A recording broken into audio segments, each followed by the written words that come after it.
മരണത്തെ പറ്റിയുള്ള ഒരു പ്രസംഗമെന്നല്ല ഇതിനെ കാണേണ്ടത്. മരണം നീങ്ങിപ്പോകും എന്ന വചനമാണ് നമ്മുടെ വിചിന്തനത്തിന് ആധാരം. ബൈബിൾ മരണത്തിനൊരു പേരിട്ടു, ഒടുക്കത്തെ ശത്രു.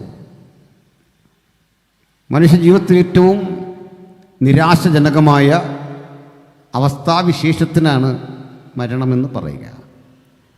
നീതിമാനും ദുഷ്ടനും മരിക്കും, കൊച്ചുകുട്ടിയും മുതിർന്ന മനുഷ്യനുമൊക്കെ മരിക്കും. മരണം സ്ഥല കാല സീമകളുടെ വ്യത്യാസമില്ലാത്ത സാർവത്രികമായ അനുഭവമാണ്. ആർക്കും അതിൽ നിന്ന് ഒഴിഞ്ഞിരിക്കാൻ കഴിയില്ല. ഈ മരണമെന്ന പദം ആദ്യം ഉപയോഗിച്ചത് ദൈവം തന്നെയാണ്. ദൈവം തൻ്റെ സൃഷ്ടിയോട്, അതിലേറ്റവും ശ്രേഷ്ഠമായി കരുതുന്ന മനുഷ്യനോട് ഒരു കൽപ്പന പറയുക. മനോഹരമായ ഏദൻ എന്ന പറുദീസ മനുഷ്യരാശിക്കുള്ളതായിരുന്നു. ആ ഏദന്യ പറുദീസയിൽ വസിക്കുന്ന മനുഷ്യനോട് ആ പറുദീസയിലുള്ള മനോഹാരിതയൊക്കെ നിങ്ങൾ ആസ്വദിച്ചു കൊള്ളണം. പക്ഷെ ഒരു കർശന നിബന്ധന പറഞ്ഞു. തോട്ടത്തിൻ്റെ നടുവിൽ ഒരു വൃക്ഷമുണ്ട്, അതിൻ്റെ ഫലം നിങ്ങൾ തിന്നുകൂട്ടാ. ആ വൃക്ഷഫലം തിന്നരുത്, തിന്നുന്ന നാളിൽ നീ മരിക്കും. ഇതാണ് വിവക്ഷ.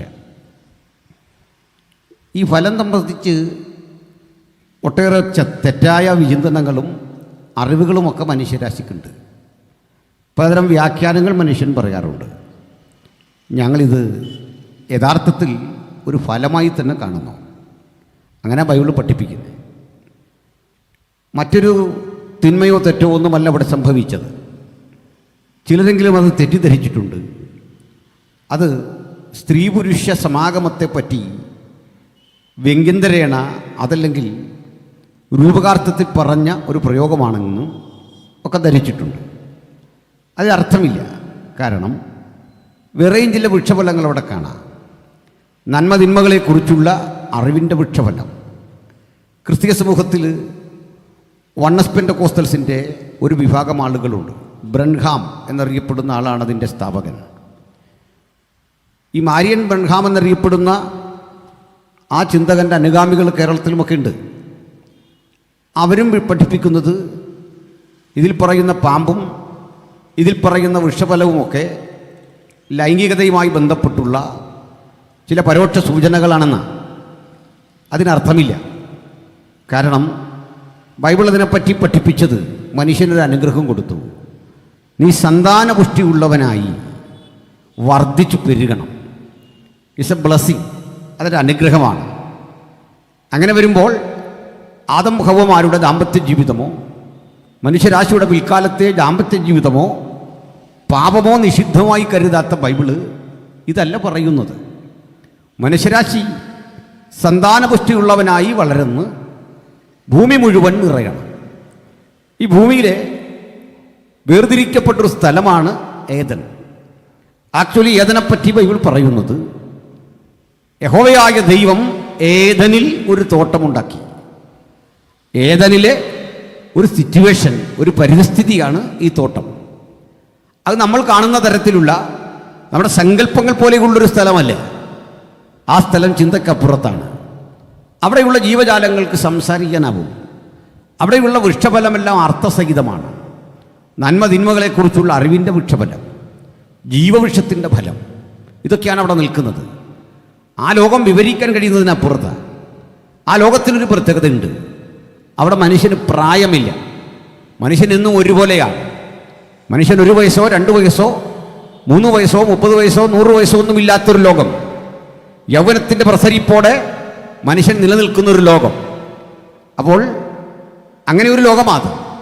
അവിടെ വിശപ്പില്ല, അവിടെ വേദനയോ കണ്ണുനീരോ ഒന്നുമില്ലാത്തൊരു മനോഹര ലോകം. പക്ഷെ ആ ലോകവും താൽക്കാലികമാണ്. കാരണം മനുഷ്യൻ സന്താനപുഷ്ടിയുള്ളവനായി വർദ്ധിച്ചു പെരുകുന്നതിനനുസരിച്ച് ഇതേ കഴിവോടെ ഇതേ പ്രാപ്തിയോടെ മനുഷ്യനെ ഭൂമിയുടെ ഇതര ഭാഗങ്ങളിൽ പാർപ്പിക്കണം. അങ്ങനെയുള്ള മനുഷ്യനെ മാറ്റി മാറ്റി പാർപ്പിച്ച് ഭൂമി മുഴുവൻ നിറയുമ്പോൾ മനുഷ്യവാസത്തിന് ഉതകുന്ന വിധത്തിൽ അടുത്തടുത്ത ഗോളങ്ങൾ സജ്ജീകരിക്കും. അതിനൊക്കെ തെളിവുണ്ട് ബൈബിളിൽ. മാത്രമല്ല, ഏദനിൽ വെച്ച് കഴിക്കരുത് എന്ന് പറയുന്ന വൃക്ഷത്തിൻ്റെ ഫലം പിൽക്കാലത്ത് മനുഷ്യന് തിന്നാൻ കൊടുക്കും എന്ന് പറയുന്നുണ്ട്. വെളിപ്പാട് പുസ്തകത്തിൽ പറയുക, ജയിക്കുന്നവന് ഞാൻ ജീവവൃക്ഷത്തിൻ്റെ ഫലം തിന്നാൻ കൊടുക്കും. അപ്പോൾ ഇത് നിഷിദ്ധമല്ല. ആ ഭൂമിയിലെ അനുഭവങ്ങളൊന്നും നിഷിദ്ധമല്ല, ആരെയും വിലക്കിയിട്ടില്ല. പക്ഷേ പക്വത കൈവരിച്ച് ദൈവം അറിയിക്കുന്ന നാളിൽ മാത്രമേ ഈ വൃക്ഷഫലം ഭക്ഷിക്കാവൂ. ഇതാണ് നിബന്ധന. ആ പക്വത കൈവരിക്കും മുമ്പ് മനുഷ്യൻ എടുത്തു ചാടി ഇത്തരം ലംഘനം, അരുത് എന്ന് പറയുന്നതിൻ്റെ ലംഘനം നിർവഹിച്ചപ്പോൾ മനുഷ്യൻ പാപിയായി. പാപം എന്ന വാക്കിനർത്ഥം നിയമലംഘനമെന്ന. നിയമലംഘനം ശിക്ഷാർഹമാണ്, നിയമലംഘനം കുറ്റകരമാണ്. ആ നിയമലംഘനത്തിൻ്റെ കാഠിന്യമനുസരിച്ച് ശിക്ഷയുടെ കാഠിന്യവും കൂടിക്കൊണ്ടിരിക്കും. അങ്ങനെയെങ്കിൽ ദൈവം അരുത് എന്ന് പറഞ്ഞു കൊടുത്ത ആദ്യത്തെ കൽപ്പന ലംഘിച്ചപ്പോൾ മനുഷ്യൻ പാപിയായിത്തീർന്നു. പാപമെന്നൊന്നും പറയുന്നത് ഒരു പ്രവൃത്തിയെയാണ്. നിങ്ങളൊരു തെറ്റ് ചെയ്യുന്നത് നിങ്ങളിൽ എന്നിൽ അന്തർലീനമായി കിടക്കുന്ന പാപമുള്ളത് കൊണ്ടാണ്. നിങ്ങൾ മോശമായി ഒരു വാക്ക് സംസാരിക്കുന്നത്, നിങ്ങൾ ഏറ്റുമുട്ടുന്നത്, മത്സര മനോഭാവം തോന്നുന്നത്, സഹോദരനെ വെറുക്കുന്നത് ഒക്കെ പാപമുള്ളത് കൊണ്ടാണ്. നന്മയ്ക്ക് വേണ്ടി ചിന്തിക്കുന്ന പല കാര്യങ്ങളും വാസ്തവത്തിൽ പാപമെന്ന അവസ്ഥയിലേക്ക് വിവക്ഷിക്കപ്പെടാറുണ്ട്. ഒരു ഉദാഹരണം, ഒരു നല്ല ലോകം പടുത്തുയർത്തണം, മനോഹരമായൊരു ലോകം. ഇതാണ് രാഷ്ട്രീയക്കാരെല്ലാം പറയുന്നത്. ദുഃഖമില്ലാത്ത, വേദനയില്ലാത്ത, മുറവിളിയില്ലാത്ത, എല്ലാവർക്കും ഭക്ഷ്യസുരക്ഷയുള്ള, എല്ലാവർക്കും സമത്വവും സാഹോദര്യവും നൽകുന്ന എല്ലാ മനുഷ്യൻ്റെയും അഭിവൃദ്ധി ഇത് പറഞ്ഞാണ് മതങ്ങൾ രംഗപ്രവേശം ചെയ്യുക. ഇതുതന്നെ രാഷ്ട്രീയം പറയുക, തത്വചിന്ത ഇതുതന്നെ പറയുക. ശാസ്ത്ര സാങ്കേതിക വിദ്യയുടെ ലക്ഷ്യമെന്താ? സുഖമുള്ള, ശരീരത്തിന് സുഖമുള്ള, മനസ്സിന് സുഖമുള്ള, ആനന്ദ നിർഭരമായ ഒരു ലോകം സൃഷ്ടിക്കുക. പക്ഷേ ആ ലോകത്തിൻ്റെ സൃഷ്ടിക്ക് വേണ്ടി എന്തെല്ലാം കാര്യങ്ങൾ ചെയ്യണം? അതിന് വിപരീതം നിൽക്കുന്ന മനുഷ്യൻ്റെ തലയങ്ങ് അരിഞ്ഞു കളയുക. നിങ്ങളുടെ ചിന്തയ്ക്ക് വിപരീതം നിൽക്കുന്ന ആധ്യാത്മികത എന്തോ അത് പ്രസംഗിക്കുന്നവരെ തകർത്ത് കളയുക. നിങ്ങൾ എന്താണ് പഠിപ്പിച്ചത്? ആ പഠിപ്പിക്കുന്നതിന് വിപരീതം പറയുന്ന ഒരാളെ സമൂഹ ഭ്രഷ്ടനാക്കുക. അപ്പോൾ അതും പാപമായി മാറുന്നു. നിങ്ങളുടെ ലക്ഷ്യം നല്ലതായിരുന്നു, നിങ്ങൾ ആഗ്രഹിച്ചത് സമത്വമാണ്, നിങ്ങൾ പറഞ്ഞത് സാഹോദര്യമാണ്, നിങ്ങൾ ഉദ്ദേശിച്ചത് നന്മയാണ്. പക്ഷെ സംഭവിക്കുന്നത് ആ നന്മയ്ക്ക് വേണ്ടി നമ്മുടെ മാർഗം തെറ്റായിപ്പോയി. എന്തുകൊണ്ടാണ് ആ മാർഗം തെറ്റായെന്നറിയണ്ടേ? മനുഷ്യൻ്റെ ഉള്ളിൽ രൂഢമൂലമായി കിടക്കുന്ന പാപം. പാപത്തിൻ്റെ അർത്ഥമെന്താ? ഒരു പ്രമാണമുള്ളിടത്താണ് പാപത്തിന് പ്രസക്തിയുള്ളത്, പാപം പ്രസക്തമായി തീരുന്നത്. പ്രമാണമില്ലെങ്കിൽ അതൊരു പാപമല്ല, അതൊരു തെറ്റല്ല. ഉദാഹരണം, നിങ്ങൾ വൺ വേ തെറ്റിച്ച് വാഹനമോടിച്ചൊന്ന് കരുതുക. അത് തെറ്റാകുന്നത് വൺ വേ എന്നൊരു നിയമം കൊണ്ട് ഉള്ളത് കൊണ്ടാണ്. അങ്ങനെ ഒരു നിയമം ഇല്ല എങ്കിൽ അതിൽ പാപമില്ല, നിങ്ങളെ ശിക്ഷിക്കാനാവില്ല. അപ്പോൾ അരുത് എന്ന് പറയുന്നത് ലംഘിച്ചപ്പോൾ പാപമായി. ആ പാപത്തിൻ്റെ ശക്തി മനുഷ്യൻ്റെ ഉള്ളിൽ കിടക്കുമ്പോൾ പാപം ചെയ്ത മനുഷ്യൻ അതിനെ ന്യായീകരിച്ചുകൊണ്ടേയിരിക്കുകയാണ്, അതിൻ്റെ പരിമിതികൾ പറഞ്ഞുകൊണ്ടിരിക്കുക. ഇന്നും അത് തീർന്നിട്ടില്ല. ചിലർ പറയാറുണ്ട്, ദൈവം എന്തിനാണത് അവിടെ വച്ചത്? അതുകൊണ്ടല്ലേ മനുഷ്യൻ ഇത് ഭക്ഷിച്ചത്? മനുഷ്യൻ ആകർഷണം തോന്നുന്ന ഈ കാര്യം എന്തിനു വെച്ചു? ഈ ചോദ്യത്തിന് അർത്ഥമില്ല. പ്രപഞ്ച സൃഷ്ടാവിന് നമുക്ക് വേണ്ടതെല്ലാം നൽകി തന്നിട്ടുണ്ട്. നീ ഇതിൽ തുടരുതെന്നേ പറഞ്ഞുള്ളൂ, നീ ഇത് ഭക്ഷിക്കരുതെന്നേ പറഞ്ഞുള്ളൂ. ഇപ്പോൾ അത് ലംഘിച്ചാൽ പാപമാണ്. നമ്മൾ വീണ്ടും അതിനെ ന്യായീകരിക്കും. ന്യായീകരിച്ചുകൊണ്ടാണ് ആദം പറയുന്നത്, നീ എന്നോട് കൂടെ ഇരിപ്പാൻ തന്ന സ്ത്രീ അവളിത് തന്നു, ഞാൻ ഭക്ഷിച്ചു. സ്ത്രീ പറയാണ്, എന്നെ പാമ്പ് ചതിച്ചു, ഞാൻ തെറ്റിപ്പോയി. ഇതെല്ലാം ജസ്റ്റിഫിക്കേഷനാണ്, ന്യായീകരിക്കലാണ്. തെറ്റിനെ ലഘുവായി കണ്ടുകൊണ്ട്, തെറ്റിൻ്റെ പാരമ്യത്തെ ചെറുതായി കണ്ടുകൊണ്ട് അതിൻ്റെ തീഷ്ണതയെ ന്യായീകരിക്കാൻ ശ്രമിച്ചപ്പോൾ ഒരു കാര്യം ഉറപ്പായി. എല്ലാ കുറ്റവാളിക്കും വേണ്ടത് താൻ തെറ്റ് ചെയ്തു എന്നറിയാം, പക്ഷെ വേണ്ടത് എന്താണ്? എന്നെ ശിക്ഷിക്കരുതേ എന്ന ആഗ്രഹമാണ്. ശിക്ഷിക്കരുതേ എന്ന ആഗ്രഹത്തിന് നമ്മൾ ന്യായാധിപതിന് മുമ്പിൽ വെക്കുന്ന ആ റിക്വസ്റ്റ് ഉണ്ടല്ലോ, ആ അപേക്ഷയുടെ പേരാണ് മാപ്പ്. ആ മാപ്പ് നിങ്ങൾക്ക് ലഭിക്കുന്നത് അർഹതയുടെ അടിസ്ഥാനത്തിലല്ല, മറിച്ച് കാരുണ്യമുള്ളത് കൊണ്ടാണ്. അതായത് ഒരാളെ നമ്മുടെ രാജ്യത്തിൻ്റെ നിയമം അനുസരിച്ച് വധശിക്ഷയ്ക്ക് വിധേയനാക്കിയാൽ അയാൾക്ക് മേൽക്കോടതികളെ സമീപിക്കാം. സെഷൻസ് കോടതി വിധിയിടുക ഈ മനുഷ്യനെ വധശിക്ഷയ്ക്ക് വിധേയനാക്കാൻ. സെഷൻസ് കോടതിയുടെ വിധി പെട്ടെന്ന് നടപ്പിലാക്കില്ല, അയാൾക്ക് ഹൈക്കോടതി അഭയം പ്രാപിക്കാം. അത്രയും നാൾ ഭരണകൂടം ആ ശിക്ഷ മരവിപ്പിച്ചു വെക്കും.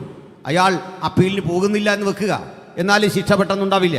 അയാൾക്ക് വേണ്ടി ഭരണകൂടം അപ്പീലിന് പോകാൻ വക്കീലിനെ ഏർപ്പെടുത്തണം. കാരണം മരിക്കാതിരിക്കാൻ തൻ്റെ ന്യായങ്ങൾ പറയാനുള്ള ഒരുവൻ്റെ അവകാശത്തെ നമ്മുടെ രാജ്യം ബഹുമാനിക്കുന്നു. നിങ്ങൾ തെറ്റുകാരനാ, പക്ഷേ നിങ്ങൾ രക്ഷപ്പെടാൻ നിയമത്തിൽ പഴുതുണ്ടെങ്കിൽ നിയമം നിങ്ങളെ അങ്ങനെ ഏതെങ്കിലും ആനുകൂല്യം തരുന്നെങ്കിൽ അയാൾ രക്ഷപ്പെട്ടുകൊള്ളട്ടെ. അയാൾക്ക് നേരിട്ട് ഇത് കോടതിയെ കൺവിൻസ് ചെയ്യാൻ ബുദ്ധിമുട്ടുള്ളത് കൊണ്ട് ഒരു വക്കീലിരിക്കട്ടെ. അയാൾക്കിത് കാര്യം ബോധ്യപ്പെടുത്താൻ കഴിയുമെങ്കിൽ അയാൾക്ക് ശിക്ഷ ലഘൂകരിക്കുകയോ അതല്ലെങ്കിൽ അദ്ദേഹത്തിന് മാപ്പ് കൊടുക്കുകയോ ചെയ്യാം. അതിനാണ് മേൽക്കോടതി. ഹൈക്കോടതി ചെല്ലുക. ഈ ഇപ്പോൾ കിട്ടിയ വധശിക്ഷ ജീവപര്യന്തമായി ചിലപ്പോൾ കുറയാറുണ്ട്, അങ്ങനെ സംഭവിക്കാറുണ്ട്. ഇനി അല്ല, ഹൈക്കോടതി ശരിവെക്കുക, ഇയാൾ കുറ്റവാളിയാ, അയാളെ തൂക്കിക്കൊല്ലണം, ഇതേ കാര്യം അയാൾക്ക് വീണ്ടും പോകാം. അടുത്ത കോടതി സുപ്രീം കോടതിയിൽ പോകാം. സുപ്രീം കോടതി ചെന്നു, ഇത്രയും മാരക കുറ്റം ചെയ്ത ഈ മനുഷ്യനെ ഇനി വെച്ചുകൊണ്ടിരിക്കാൻ വയ്യ, അയാൾക്ക് വധശിക്ഷ കൊടുക്കണം.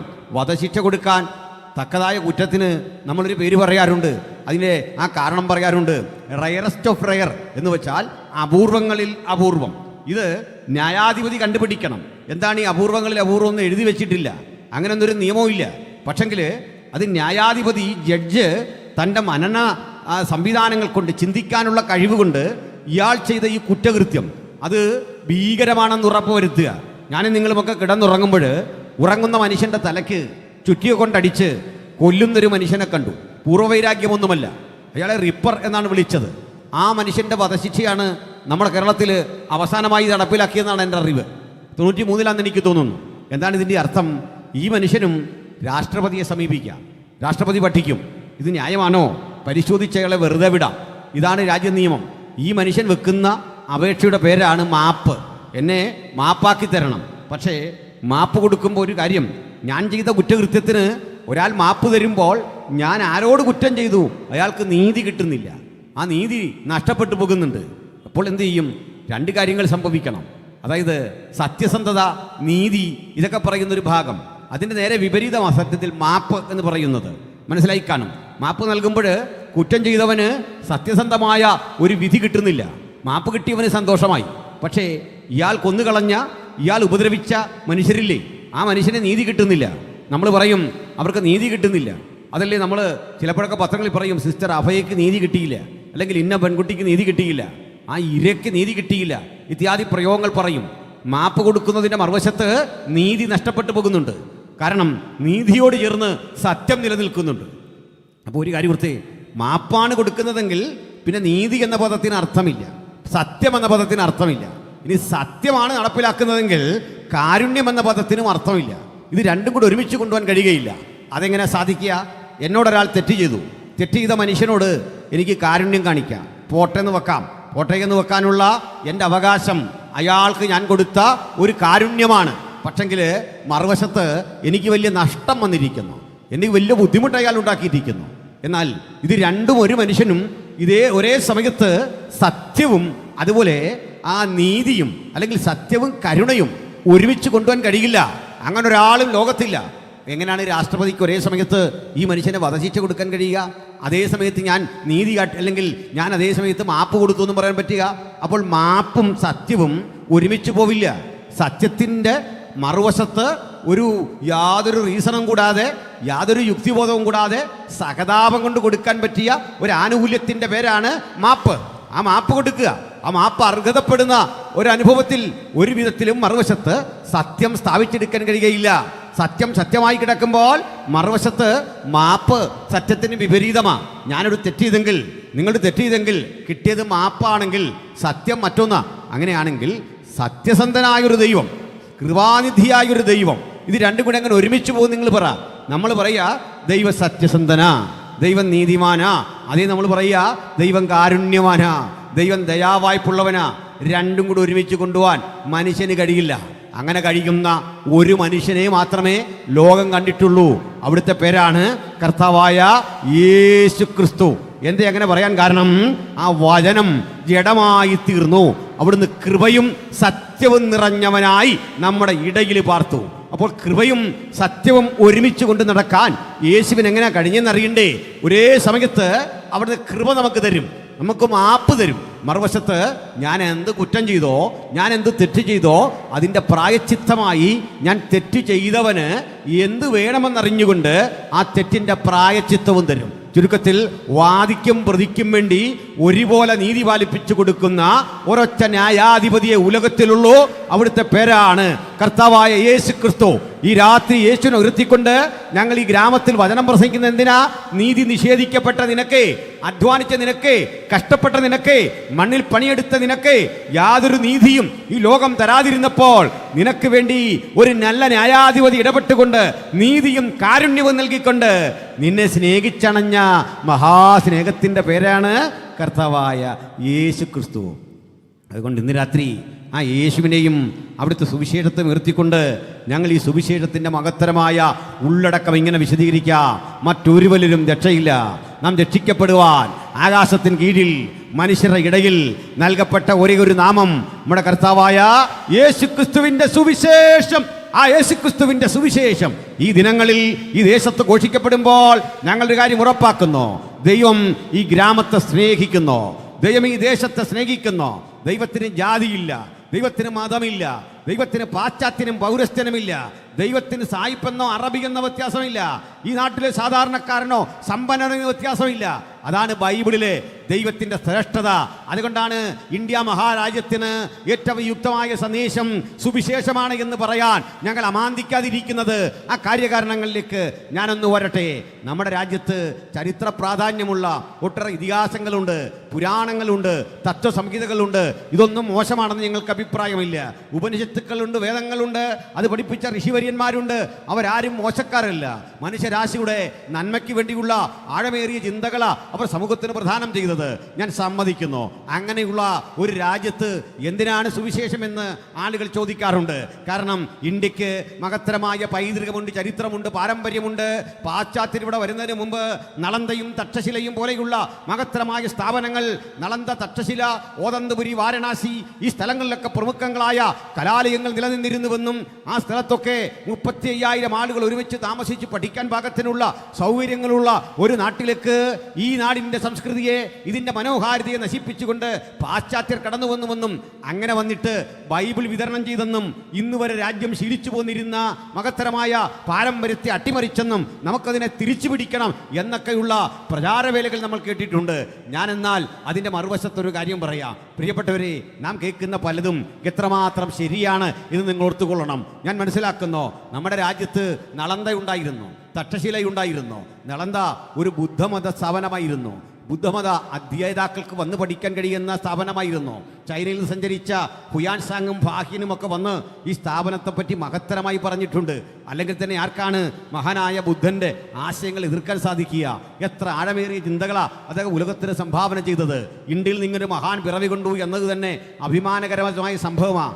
ഈ നളന്തയിൽ, തക്ഷശിലയിൽ, വിശേഷിച്ച് നളന്തയിൽ ഉണ്ടായിരുന്ന ആ അന്നത്തെ പാഠ്യപദ്ധതികളൊക്കെ എത്ര രസകരമാണ്, എത്ര ആഴമേറിയ ചിന്തകളാണ് ലോകത്തിന് കൊടുത്തത്. ഇന്ത്യയിൽ രൂപപ്പെട്ട ഈ ബുദ്ധമതം അതുകൊണ്ട് തന്നെ ചൈനയിൽ വളരെ ശക്തി ആർജിച്ചു. ഇന്നും ചൈനയുടെയും ജപ്പാന്റെയും ഔദ്യോഗിക മതമായിട്ടൊക്കെ അത് മാറിയിട്ടുണ്ട്. ധാരാളം ആളുകൾ അതിന് അനുഗാമികളായി വന്നിട്ടുണ്ട്. അവിടെ പഠിപ്പിക്കുന്ന എന്താണ്? അഹിംസയെക്കുറിച്ചാണ്. ഒന്നിനെയും കൊല്ലരുത് എന്നുള്ളൊരാശയമാണ്. സമഭാവനയുടെ, സമത്വത്തിൻ്റെ ഈ ആശയമൊക്കെ പറഞ്ഞ ഈ സ്ഥാപനം പിൽക്കാലഘട്ടത്തിൽ എന്താ സംഭവിച്ചത്? ഈ സ്ഥാപനത്തിൽ പിന്നീട് ഒരു ഘട്ടം കഴിയുമ്പോൾ എല്ലാവർക്കും ഒന്നും പഠിക്കാൻ കഴിയില്ല. പഠനവും അതിൻ്റെ മേധാവിത്വവും ചിലർ മാത്രം കൈയടക്കി വെച്ചു. ചിലർ മാത്രമാണ് പഠിപ്പിക്കാൻ അർഹരെന്നും ചിലർക്ക് മാത്രമേ പഠിക്കാൻ സാധിക്കൂ എന്നൊക്കെയുള്ള ചിന്ത വന്നു. ഈ ഘട്ടത്തിൽ ഞാൻ അതുമായി ബന്ധപ്പെട്ട ഒരാശയം നിങ്ങളോട് പറയാം. 1932 ഒന്നാം വട്ടമേശ സമ്മേളനം നടക്കുകയാണ്. നമ്മുടെ ലണ്ടനിൽ നടക്കുക. ബാബാ സാഹേബ് ഡോക്ടർ അംബേദ്കർ അതിൽ പങ്കെടുക്കുന്നുണ്ട്. അദ്ദേഹം പോകുമ്പോൾ ഇന്ത്യൻ നാഷണൽ കോൺഗ്രസും മഹാത്മജിയും അത് ബഹിഷ്കരിച്ചു. പോകാൻ പാടില്ല എന്ന് പറഞ്ഞു. അദ്ദേഹം അവിടെ ചെന്നിട്ട് ഒരു കഥ പറയുകയാണ്. അവരെ പറഞ്ഞ് ബോധ്യപ്പെടുത്തുകയാണ്, ഞങ്ങൾ ഒരു സ്വതന്ത്ര സമൂഹമാണ്, ആരുമായും ബന്ധമില്ലാത്ത പാവങ്ങളാണ്, സാധുക്കളാണ്. ഇതാ കമ്മീഷനുകൾ നടത്തിയ അന്വേഷണത്തിൽ, പഠനത്തിൽ ഞങ്ങളെക്കുറിച്ച് കൃത്യമായി പറയുന്നുണ്ടെന്ന് പറഞ്ഞുകൊണ്ട് തൻ്റെ സമൂഹത്തെ അദ്ദേഹം എടുത്തു കാട്ടി. അതൊക്കെ ഈ ലണ്ടനിലെ ആ ഒന്നാം വട്ടമേശ സമ്മേളനം സ്ഥിരീകരിച്ച് അംഗീകരിച്ചു കൊടുത്തു. ഇതറിഞ്ഞ് മഹാത്മജി രണ്ടാം വട്ടമേശ സമ്മേളനത്തിൽ അദ്ദേഹത്തിന് പോകാതിരിക്കാൻ നിർവാഹമില്ല. അവിടെ ചെന്ന് കഴിഞ്ഞപ്പോൾ മനസ്സിലാകുന്നു, ഇസ്ലാമിയൊരു സമൂഹമാണ്, വേറിട്ട ഓരോ സമൂഹങ്ങൾ, ക്രൈസ്തവർ വേറിട്ടൊരു സമൂഹമാണ്. അംബേദ്കർ പറഞ്ഞു, ഞാനും മറ്റു പിന്നോക്കനുമൊക്കെ അടങ്ങുന്ന ഒരു സമൂഹമുണ്ട്, അത് ഇതിലൊന്നും പെടുന്നില്ല, മാറി നിൽക്കുകയാണ്. അതിൻ്റെ കാരണം എന്താണ്? ഈ കാരണമെന്ന് തിരക്കി വന്നപ്പോൾ കൃത്യമായി പറയുക, വേദങ്ങളിൽ, ഉപനിഷത്തുകളിലൊന്നും ഞങ്ങളുടെ സൃഷ്ടിയെക്കുറിച്ച് വിശദീകരണമില്ല, ഞങ്ങൾക്കൊരു ദേവനില്ല, ഞങ്ങൾക്കൊരു ദൈവമില്ല.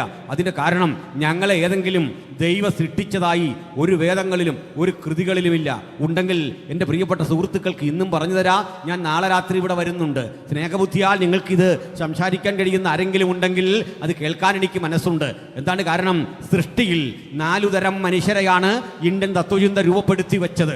അത് ബ്രാഹ്മണനും ക്ഷത്രിയനും വൈശ്യനും ശൂദ്രനും കൊണ്ടടങ്ങുന്നു. ശൂദ്രന് ശേഷം എത്ര ആളുകൾ ഈ രാജ്യത്തുണ്ട്. യാദവരടക്കം ഈഴവരടക്കം മറ്റ് പിന്നോക്കരടക്കം 100 കണക്കിന് ജാതികളും ഉപജാതികളും കൂറുപിരിഞ്ഞു കിടക്കുന്ന ഒരു രാജ്യമല്ല ഇന്ത്യ. ഇന്ത്യയിൽ മഹത്തരമായ ആശയമുണ്ടെങ്കിൽ ആരാണ് ഇവരെയൊക്കെ സൃഷ്ടിച്ചത്? ഏത് വേദത്തിൽ ഏത് പരാമർശം? ഇത് പറയാതിരിക്കുമ്പോൾ ഒരു കാര്യം ഞങ്ങൾ പറയും. ഇന്ത്യക്ക് ഇവിടെയുള്ള ജനതയ്ക്കെന്ന് മാത്രമല്ല, ഇതിന് പുറത്തും മനുഷ്യരുണ്ട്. അഫ്ഗാനിൽ മനുഷ്യരുണ്ട്, നമ്മുടെ അയൽരാജ്യമായ പാകിസ്ഥാനിൽ മനുഷ്യരുണ്ട്, അവിടുന്ന് കാസ്പിയൻ കടൽ കടന്ന് ഇറാനിൽ ചെന്ന മനുഷ്യരുണ്ട്, തൊട്ടടുത്ത് ഇറാഖിൽ മനുഷ്യരുണ്ട്. അങ്ങനെ നമ്മൾ ഈ ലോകത്തിൽ എവിടെ നോക്കിയാലും മനുഷ്യരുണ്ട്. ഇവർക്കൊക്കെ ഒരു സൃഷ്ടിതാവ് വേണ്ടേ? ആരാണ് സൃഷ്ടിച്ചത്? ഈ ലോകത്തിലുള്ള മുഴുവൻ ജനതയെയും ആരാണ് സൃഷ്ടിച്ചതെന്ന് പറയാൻ വേദങ്ങളും ഇതിഹാസങ്ങളും കാര്യമായി മിനക്കെട്ടില്ല. കാര്യമായ ഒരു ആശയം പറയാതിരുന്നപ്പോൾ വിശുദ്ധ ബൈബിൾ കൃത്യമായി ഒരു കാര്യം പറഞ്ഞു. സൃഷ്ടിയിലൊരു വിവേചനമൊന്നുമില്ല. ശ്രേഷ്ഠരെ സൃഷ്ടിക്കാൻ തലയും അതിനുശേഷം ശ്രേണി നിരയനുസരിച്ച് നെഞ്ചും കൈകളും താഴോട്ട് വരുമ്പോൾ അരയും അതിനുശേഷം കാൽപാദവും കൊണ്ട് കൃത്യമായി ബ്രാഹ്മണ ക്ഷത്രിയ വൈശ്യ ശൂദ്രാദികളെ സൃഷ്ടിക്കാൻ വേണ്ടി ഈ സൃഷ്ടിയിൽ പോലും ഏതെങ്കിലും തരം വിവേചനം കാണിച്ച ഒരു സംഭവവും ബൈബിളിലില്ലെന്ന് മാത്രമല്ല, ഇവിടെ കാണുന്ന എനിക്കും നിങ്ങൾക്കും അങ്ങകലെ നല്ല വെളുത്ത നിറമുള്ള സായിപ്പിനും അതിലും ചുവന്നിരിക്കുന്ന അറബിക്കും അങ്ങകലെ ദക്ഷിണാഫ്രിക്കയിലെ കാപ്പിരിക്കും ഇനിയും ജനിക്കാതിരിക്കുന്ന ജനകോടികൾക്കൊക്കെ ഒരൊറ്റ പിതാവെന്നും ഒറ്റ മാതാവെന്നും പറയാൻ ചങ്കുറപ്പ് കട്ടിയ അദ്വിതീയമായ ഗ്രന്ഥത്തിന്റെ പേരാണ് വിശുദ്ധ ബൈബിൾ. അതുകൊണ്ട് തത്വചിന്തകരുടെ തറവാട്ട് ഭൂമിയായ അഥേനയിൽ നിന്നുകൊണ്ട് നോക്കണം, ഒളിമ്പിക്സ് നടക്കുന്ന സ്ഥലമാ. സോക്രട്ടീസിന്റെ, പ്ലേറ്റോയുടെ, അരിസ്റ്റോട്ടിലിന്റെ, ഡയോജനസിന്റെ ഒക്കെ സ്ഥലമാ.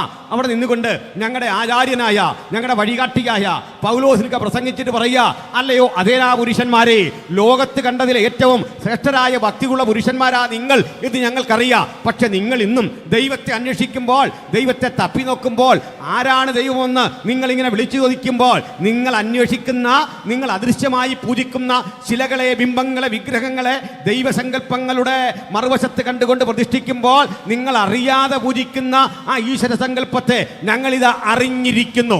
എന്താണ് വ്യത്യാസമെന്നറിയണ്ടേ? ആ ദൈവം അത്യുന്നതനാണ്. മാത്രമല്ല, അത്യുന്നതനായ ദൈവം സ്വർഗത്തിനും ഭൂമിക്കും നാഥനാകൊണ്ട് മനുഷ്യന്റെ കൈപ്പണിയായ മന്ദിരങ്ങളിലൊന്നും അവൻ വസിക്കുന്നില്ല എന്ന് മാത്രം പറഞ്ഞിട്ട് പറയുക, അവൻ ഭൂതലത്തിലെങ്ങും കുടിയിരിക്കാൻ ഒരുത്തരിൽ നിന്ന് മനുഷ്യജാതിയൊക്കെ ഉളവാക്കി അവരുടെ നിവാസത്തിന് അതിരുകളും കാലങ്ങളും നിശ്ചയിച്ചു എന്ന് പറഞ്ഞുകൊണ്ട് ലോക സാഹോദര്യത്തിന്റെ, ലോക സമത്വത്തിന്റെ ഉജ്ജ്വലമായ വൈജയന്തികൾ ഉയർത്തിപ്പറക്കാൻ കഴിയത്തക്ക വിധം അതേനെ മാറ്റിമറിച്ച അത്യുജ്വല സന്ദേശത്തിന്റെ പേരാണ് സുവിശേഷമെങ്കിൽ ഇന്ന് രാത്രി ഈ സുവിശേഷം ഈ ഗ്രാമത്തിൽ ആവർത്തിച്ചുകൊണ്ട് പറയട്ടെ, സകല മനുഷ്യർക്കും രക്ഷാകരമായ ദൈവകൃപയുടെ വിളംബരത്തിന്റെ പേരാണ് സുവിശേഷം. അതറിഞ്ഞവർ, അനുഭവിച്ചവർ, യേശുവിന്റെ രക്തത്താൽ വീണ്ടെടുക്കപ്പെട്ടവർ, നിർമ്മലമായ ആ രക്തത്തിന്റെ ശക്തി ചൈതന്യങ്ങളെ ഏറ്റുവാങ്ങിക്കൊണ്ട് നാം അനുഭവിക്കുന്ന രക്ഷയുടെ സന്തോഷം വീണ്ടും ഇങ്ങനെ ആവർത്തിക്കാം. മറ്റൊരുവരിലും രക്ഷയില്ല. നാം രക്ഷിക്കപ്പെടുവാൻ ആകാശത്തിന് കീഴിൽ മനുഷ്യരുടെ ഇടയിൽ നൽകപ്പെട്ട ഉജ്ജ്വല നാമം നമ്മുടെ കർത്താവായ യേശു ക്രിസ്തു. ഹല്ലേലൂയ. ഞാൻ ഉയർത്തപ്പെട്ടാൽ സകലരുമെങ്കിലേക്ക് ആകർഷിക്കപ്പെടുമെന്നരുളിയ ആ നല്ല ദൈവപുത്രന്റെ മുമ്പാകെ നമുക്കൊന്ന് അടുത്തു വന്നുകൊണ്ട് ആ ദൈവപുത്രന്റെ പദാന്തികെ ഒന്ന് നടന്നു നീങ്ങാം. അങ്ങനെ നടക്കാനുള്ള സന്നദ്ധത എൻ്റെ പ്രിയപ്പെട്ട സുഹൃത്തി, വാസ്തവത്തിൽ ഇത് മതപരിവർത്തനമൊന്നും അല്ല. വേണമെങ്കിൽ സാങ്കേതികമായി നിങ്ങൾക്ക് അങ്ങനെ പറയാം, അതിൽ തെറ്റൊന്നുമില്ല. അതിൻ്റെ കാരണം എന്താ? ഞാൻ പറയാം, ഞാനും നിങ്ങളുമൊക്കെ പറയും ഇത് മതമല്ല. ആ മതമല്ലെന്ന് പറയാനുള്ള ചില റീസൺ കൂടി ഞങ്ങൾ സമൂഹത്തെ ഒന്ന് ബോധ്യപ്പെടുത്തി തരാം. എന്താ കാരണം എന്ന് പറയട്ടെ. എല്ലാ മതങ്ങൾക്കും ചില ചിട്ടകളുണ്ട്. ആ ചിട്ടകളിൽ മതത്തിന് വേണ്ട ചില ചേരുവകളും ചിട്ടകളും ഉണ്ട്. അതിലേറ്റവും പ്രധാനപ്പെട്ട ചില ചേരുവകളില്ലാത്തൊരു സമൂഹമാണ് ഞങ്ങൾ. ഉദാഹരണം പറയാം. മതത്തിന് ഒന്നോ അതിലധികമോ തീർത്ഥാടന കേന്ദ്രം വേണം. അതിൽ തെറ്റൊന്നുമില്ല. ഞാൻ ആരെയും വിമർശിച്ച് പറഞ്ഞല്ല. ഞങ്ങളുടെ യുണീക്ക്നെസ് നിങ്ങൾ എന്ന് പറഞ്ഞ് മനസ്സിലാക്കുക. ഈ ദേശത്തുള്ള സഹോദരങ്ങളെ, ഞങ്ങൾക്ക് അങ്ങനെ ഒരു തീർത്ഥാടന കേന്ദ്രം ഇല്ല. എക്സാമ്പിൾ, യേശു ജനിച്ച ബേത്ലഹേമോ, യേശു വളർന്ന നസ്രത്തോ, യേശു മരിച്ചടക്കപ്പെട്ട കാൽവറിയോ ഞങ്ങൾക്ക് വിശുദ്ധ സ്ഥലമല്ല. മനസ്സിലായല്ലോ? അല്ലെങ്കിൽ ഞാനീ നിൽക്കുന്ന ഈ സ്ഥലവും അതങ്ങനെ അകലെ കാണുന്ന യെരുസലേമും തമ്മിൽ എന്തെങ്കിലും വ്യത്യാസം ഉണ്ടോ എന്ന് ചോദിച്ചാൽ ഞങ്ങൾ പറയും ഒരു വ്യത്യാസമില്ല. ഒരു വ്യത്യാസമില്ല. ഇതിലേ മണ്ണും അതിലേ മണ്ണും എടുത്തു വെച്ചിട്ട് ഇതിൽ പവിത്രമേതാന്ന് ചോദിച്ചാൽ ഞങ്ങൾ പറയും ഇതിൽ പവിത്രവും ഇല്ല, ഇതിൽ മോശവും ഇല്ല, നല്ലതും ഇല്ല. കാരണം രണ്ടിടത്തെയും മണ്ണ. മറ്റ് ക്വാളിറ്റികൾ കണ്ടേക്കാം, അത് സയൻറ്റിസ്റ്റുകൾ പരിശോധിച്ച് പറയട്ടെ. ചുരുക്കി പറഞ്ഞു കഴിഞ്ഞാൽ ഞങ്ങൾക്ക് ഒരു തീർത്ഥാടന കേന്ദ്രമില്ല. രണ്ടാമത്തെ കാര്യം, മതത്തിന് വേണ്ട പ്രധാനപ്പെട്ടൊരു കാര്യമുണ്ട്. അത് ഈ മതവുമായി ബന്ധപ്പെട്ടുള്ള ചില ആചാരങ്ങളാണ്. ആചാരങ്ങൾക്ക് ചില മാസങ്ങളും കാലങ്ങളൊക്കെ ഉണ്ട്. ഇന്ന മാസമാണ് ഇന്ന മതത്തിന് നല്ലത് എന്ന് പറയത്തക്ക വിധം ഞങ്ങൾക്ക് ജനുവരി മുതൽ ഡിസംബർ വരെ എടുത്താൽ ഇതിലൊന്നും മോശപ്പെട്ടൊരു മാസവും ഇല്ല. എല്ലാ മാസവും കൊള്ളാം. ഒരാഴ്ചയിലെ ഏതെങ്കിലും ഒരു ദിവസം സുപ്രധാനമാണെന്ന് പറയത്തക്ക വിധം ഞായറോ തിങ്കളോ ശനിയോ വെള്ളിയോ ഒന്നും ഞങ്ങൾക്ക് പ്രധാനപ്പെട്ടതോ മോശം ദിവസമല്ല. ഞങ്ങൾ ദിവസങ്ങളെ കാണുന്നത് ഇങ്ങനെയാ. ആരാധിക്കാനും പ്രാർത്ഥിക്കാനും ഒക്കെ ഒത്തുകൂടുമ്പോൾ ദൈവസാന്നിധ്യം അവിടെ ഉള്ളതുകൊണ്ട് പറയും ഇത് യഹോവയുണ്ടാക്കിയ ദിവസം. ഹല്ലേലൂയ. ഇന്ന് നാം സന്തോഷിച്ച് ആനന്ദിക്കുക. ആ ദിവസത്തിന് പ്രത്യേകതയില്ല. ഒരു ദിവസത്തിലെ ഏതെങ്കിലും സമയം, രാവിലെയാണോ വൈകിട്ടാണോ ഉച്ചയ്ക്കാണോ, ഇങ്ങനൊരു സമയത്തിനും യാതൊരു പ്രാധാന്യമില്ല. ഇനി ഒരു സ്ഥലത്തിന് പ്രാധാന്യമില്ല, ഒരു സമയത്തിന് പ്രാധാന്യമില്ല, ഒരു മാസത്തിന് പ്രാധാന്യമില്ല. അടുത്തത് ഏതെങ്കിലും ഒരു നിറം. സാധാരണഗതിയിൽ മതവുമായി ബന്ധപ്പെട്ട ആചാരങ്ങളുമായി ബന്ധപ്പെട്ട ചില നിറങ്ങളുണ്ടല്ലോ. പച്ചയാകാം, മഞ്ഞയാകാം, കാവിയാകാം, നീലയാകാം, അങ്ങനെ വ്യത്യസ്തമായ നിറങ്ങളുണ്ട് മതങ്ങൾക്ക്. അതും തെറ്റൊന്നുമില്ല. പക്ഷെ ഞങ്ങളെ സംബന്ധിച്ചിടത്തോളം ഞങ്ങൾക്ക് അങ്ങനെ ഒരു കൊടിക്കൂറയില്ല. ഇന്ന നിറമാണ് ഏറ്റവും ശ്രേഷ്ഠം, ഇന്ന കൊടിക്കൂറയുടെ കീഴിലാണ് ഒരുമിച്ച് കൂടേണ്ടതെന്ന് പറയാൻ പാകത്തിന് ഏതെങ്കിലും ഒരു നിറത്തോട് ആഭിമുഖ്യമില്ല, ഏതെങ്കിലും ഒരു കൊടിക്കൂറയോട് ആഭിമുഖ്യമില്ല. ചുരുക്കി പറഞ്ഞാൽ ഇത് കൂടാതെ മതങ്ങളെ നിങ്ങൾ എടുത്തു പഠിച്ചാൽ അവർക്ക് മതങ്ങൾക്ക് പൊതുവായി മറ്റൊരു കാര്യം കൂടിയുണ്ട്. മതങ്ങൾ പൊതുവെ എടുക്കുമ്പോൾ ഒരു കാര്യം പിടികിട്ടും. ആ മതത്തിലെ വിശ്വാസി അല്ലെങ്കിൽ ആ മതത്തിൻ്റെ അനുഗാമി ധരിച്ചു വച്ചിരിക്കുന്നത് തൻ്റെ ദൈവത്തിന് ഏറ്റവും ഇഷ്ടപ്പെട്ട സാധനം, ഏറ്റവും പ്രിയപ്പെട്ട നിവേദ്യം അന്യമതത്തിൽപ്പെട്ടവൻ്റെ ചോരയാണ്, ഇതും കൊണ്ട് ചെന്നാൽ ദൈവം സന്തോഷിക്കും എന്നറിയാതെ അലിഖിതമായി അവർ വിശ്വസിച്ചിട്ട് പറയും ഇത് ഭയങ്കര സമാധാനമാണ്, ഇത് ഭയങ്കര സന്തോഷമാണ്, ഇതിനകത്തെല്ലാം വേണ്ടത്. ഇങ്ങനെ ശ്രേഷ്ഠവും മനോഹരമാണെങ്കിൽ ആശയപരമായി അത് സ്ഥാപിക്കേണ്ടതിന് പകരം കൈക്കരുത്ത് കൊണ്ടും ആയുധം കൊണ്ടും രക്തം ചൊരിഞ്ഞുകൊണ്ടും അത് സ്ഥാപിക്കുമ്പോൾ ഞങ്ങളെന്ന് പറയാം ഈ ഭൂമിയിൽ മനുഷ്യനായി പിറന്ന ഒരാളും ഞങ്ങളുടെ ശത്രുവല്ല.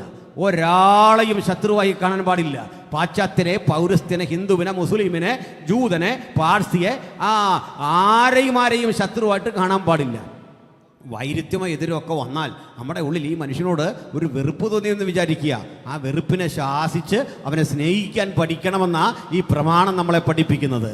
അങ്ങനെ ശത്രുവിനെയും സ്നേഹിക്കണമെന്ന് മാത്രമല്ല, അവന് വേണ്ട സഹായമൊക്കെ ചെയ്തു കൊടുക്കണം. അത് ഒരളവ് കൂടിയിട്ട് പറയുക, അവന് വിശക്കുന്നെങ്കിൽ ശത്രുവിന് ഭക്ഷിക്കാൻ കൊടുക്കണം. അവൻ പുതപ്പില്ലാത്തവനായി ജീവിക്കുന്ന കണ്ടാൽ അവന് പുതയ്ക്കാൻ പുതപ്പ് കൊടുക്കണം, ഷെൽട്ടർ ചെയ്യണം, അവനെ പരിരക്ഷിക്കണം. ഇങ്ങനെ പഠിപ്പിച്ചൊരു മാർഗമാണ്. പിന്നെയും പറയട്ടെ, മതങ്ങൾക്കെല്ലാം ചിലപ്പോൾ രാഷ്ട്രത്തോടൊരു കലഹമുണ്ട്, ഞങ്ങൾക്ക് അതുമില്ല.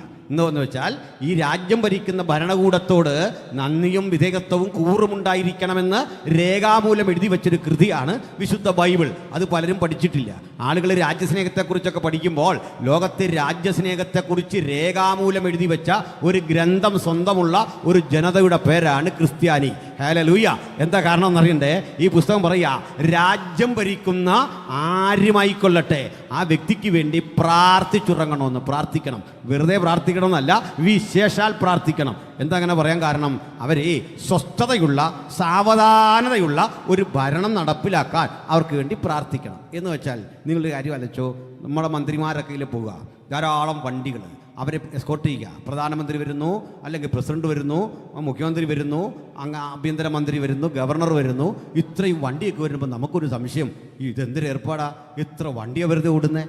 ഇത് ഗവർണർ പറഞ്ഞിട്ട് ഓടുന്നതല്ല, മുഖ്യമന്ത്രി പറയല്ല എനിക്കൊരു 10 വണ്ടി 50 വണ്ടി ഇട്ടേക്കണം. എന്താ ഇത് ഇടുന്നതെന്ന് അറിയണ്ടേ?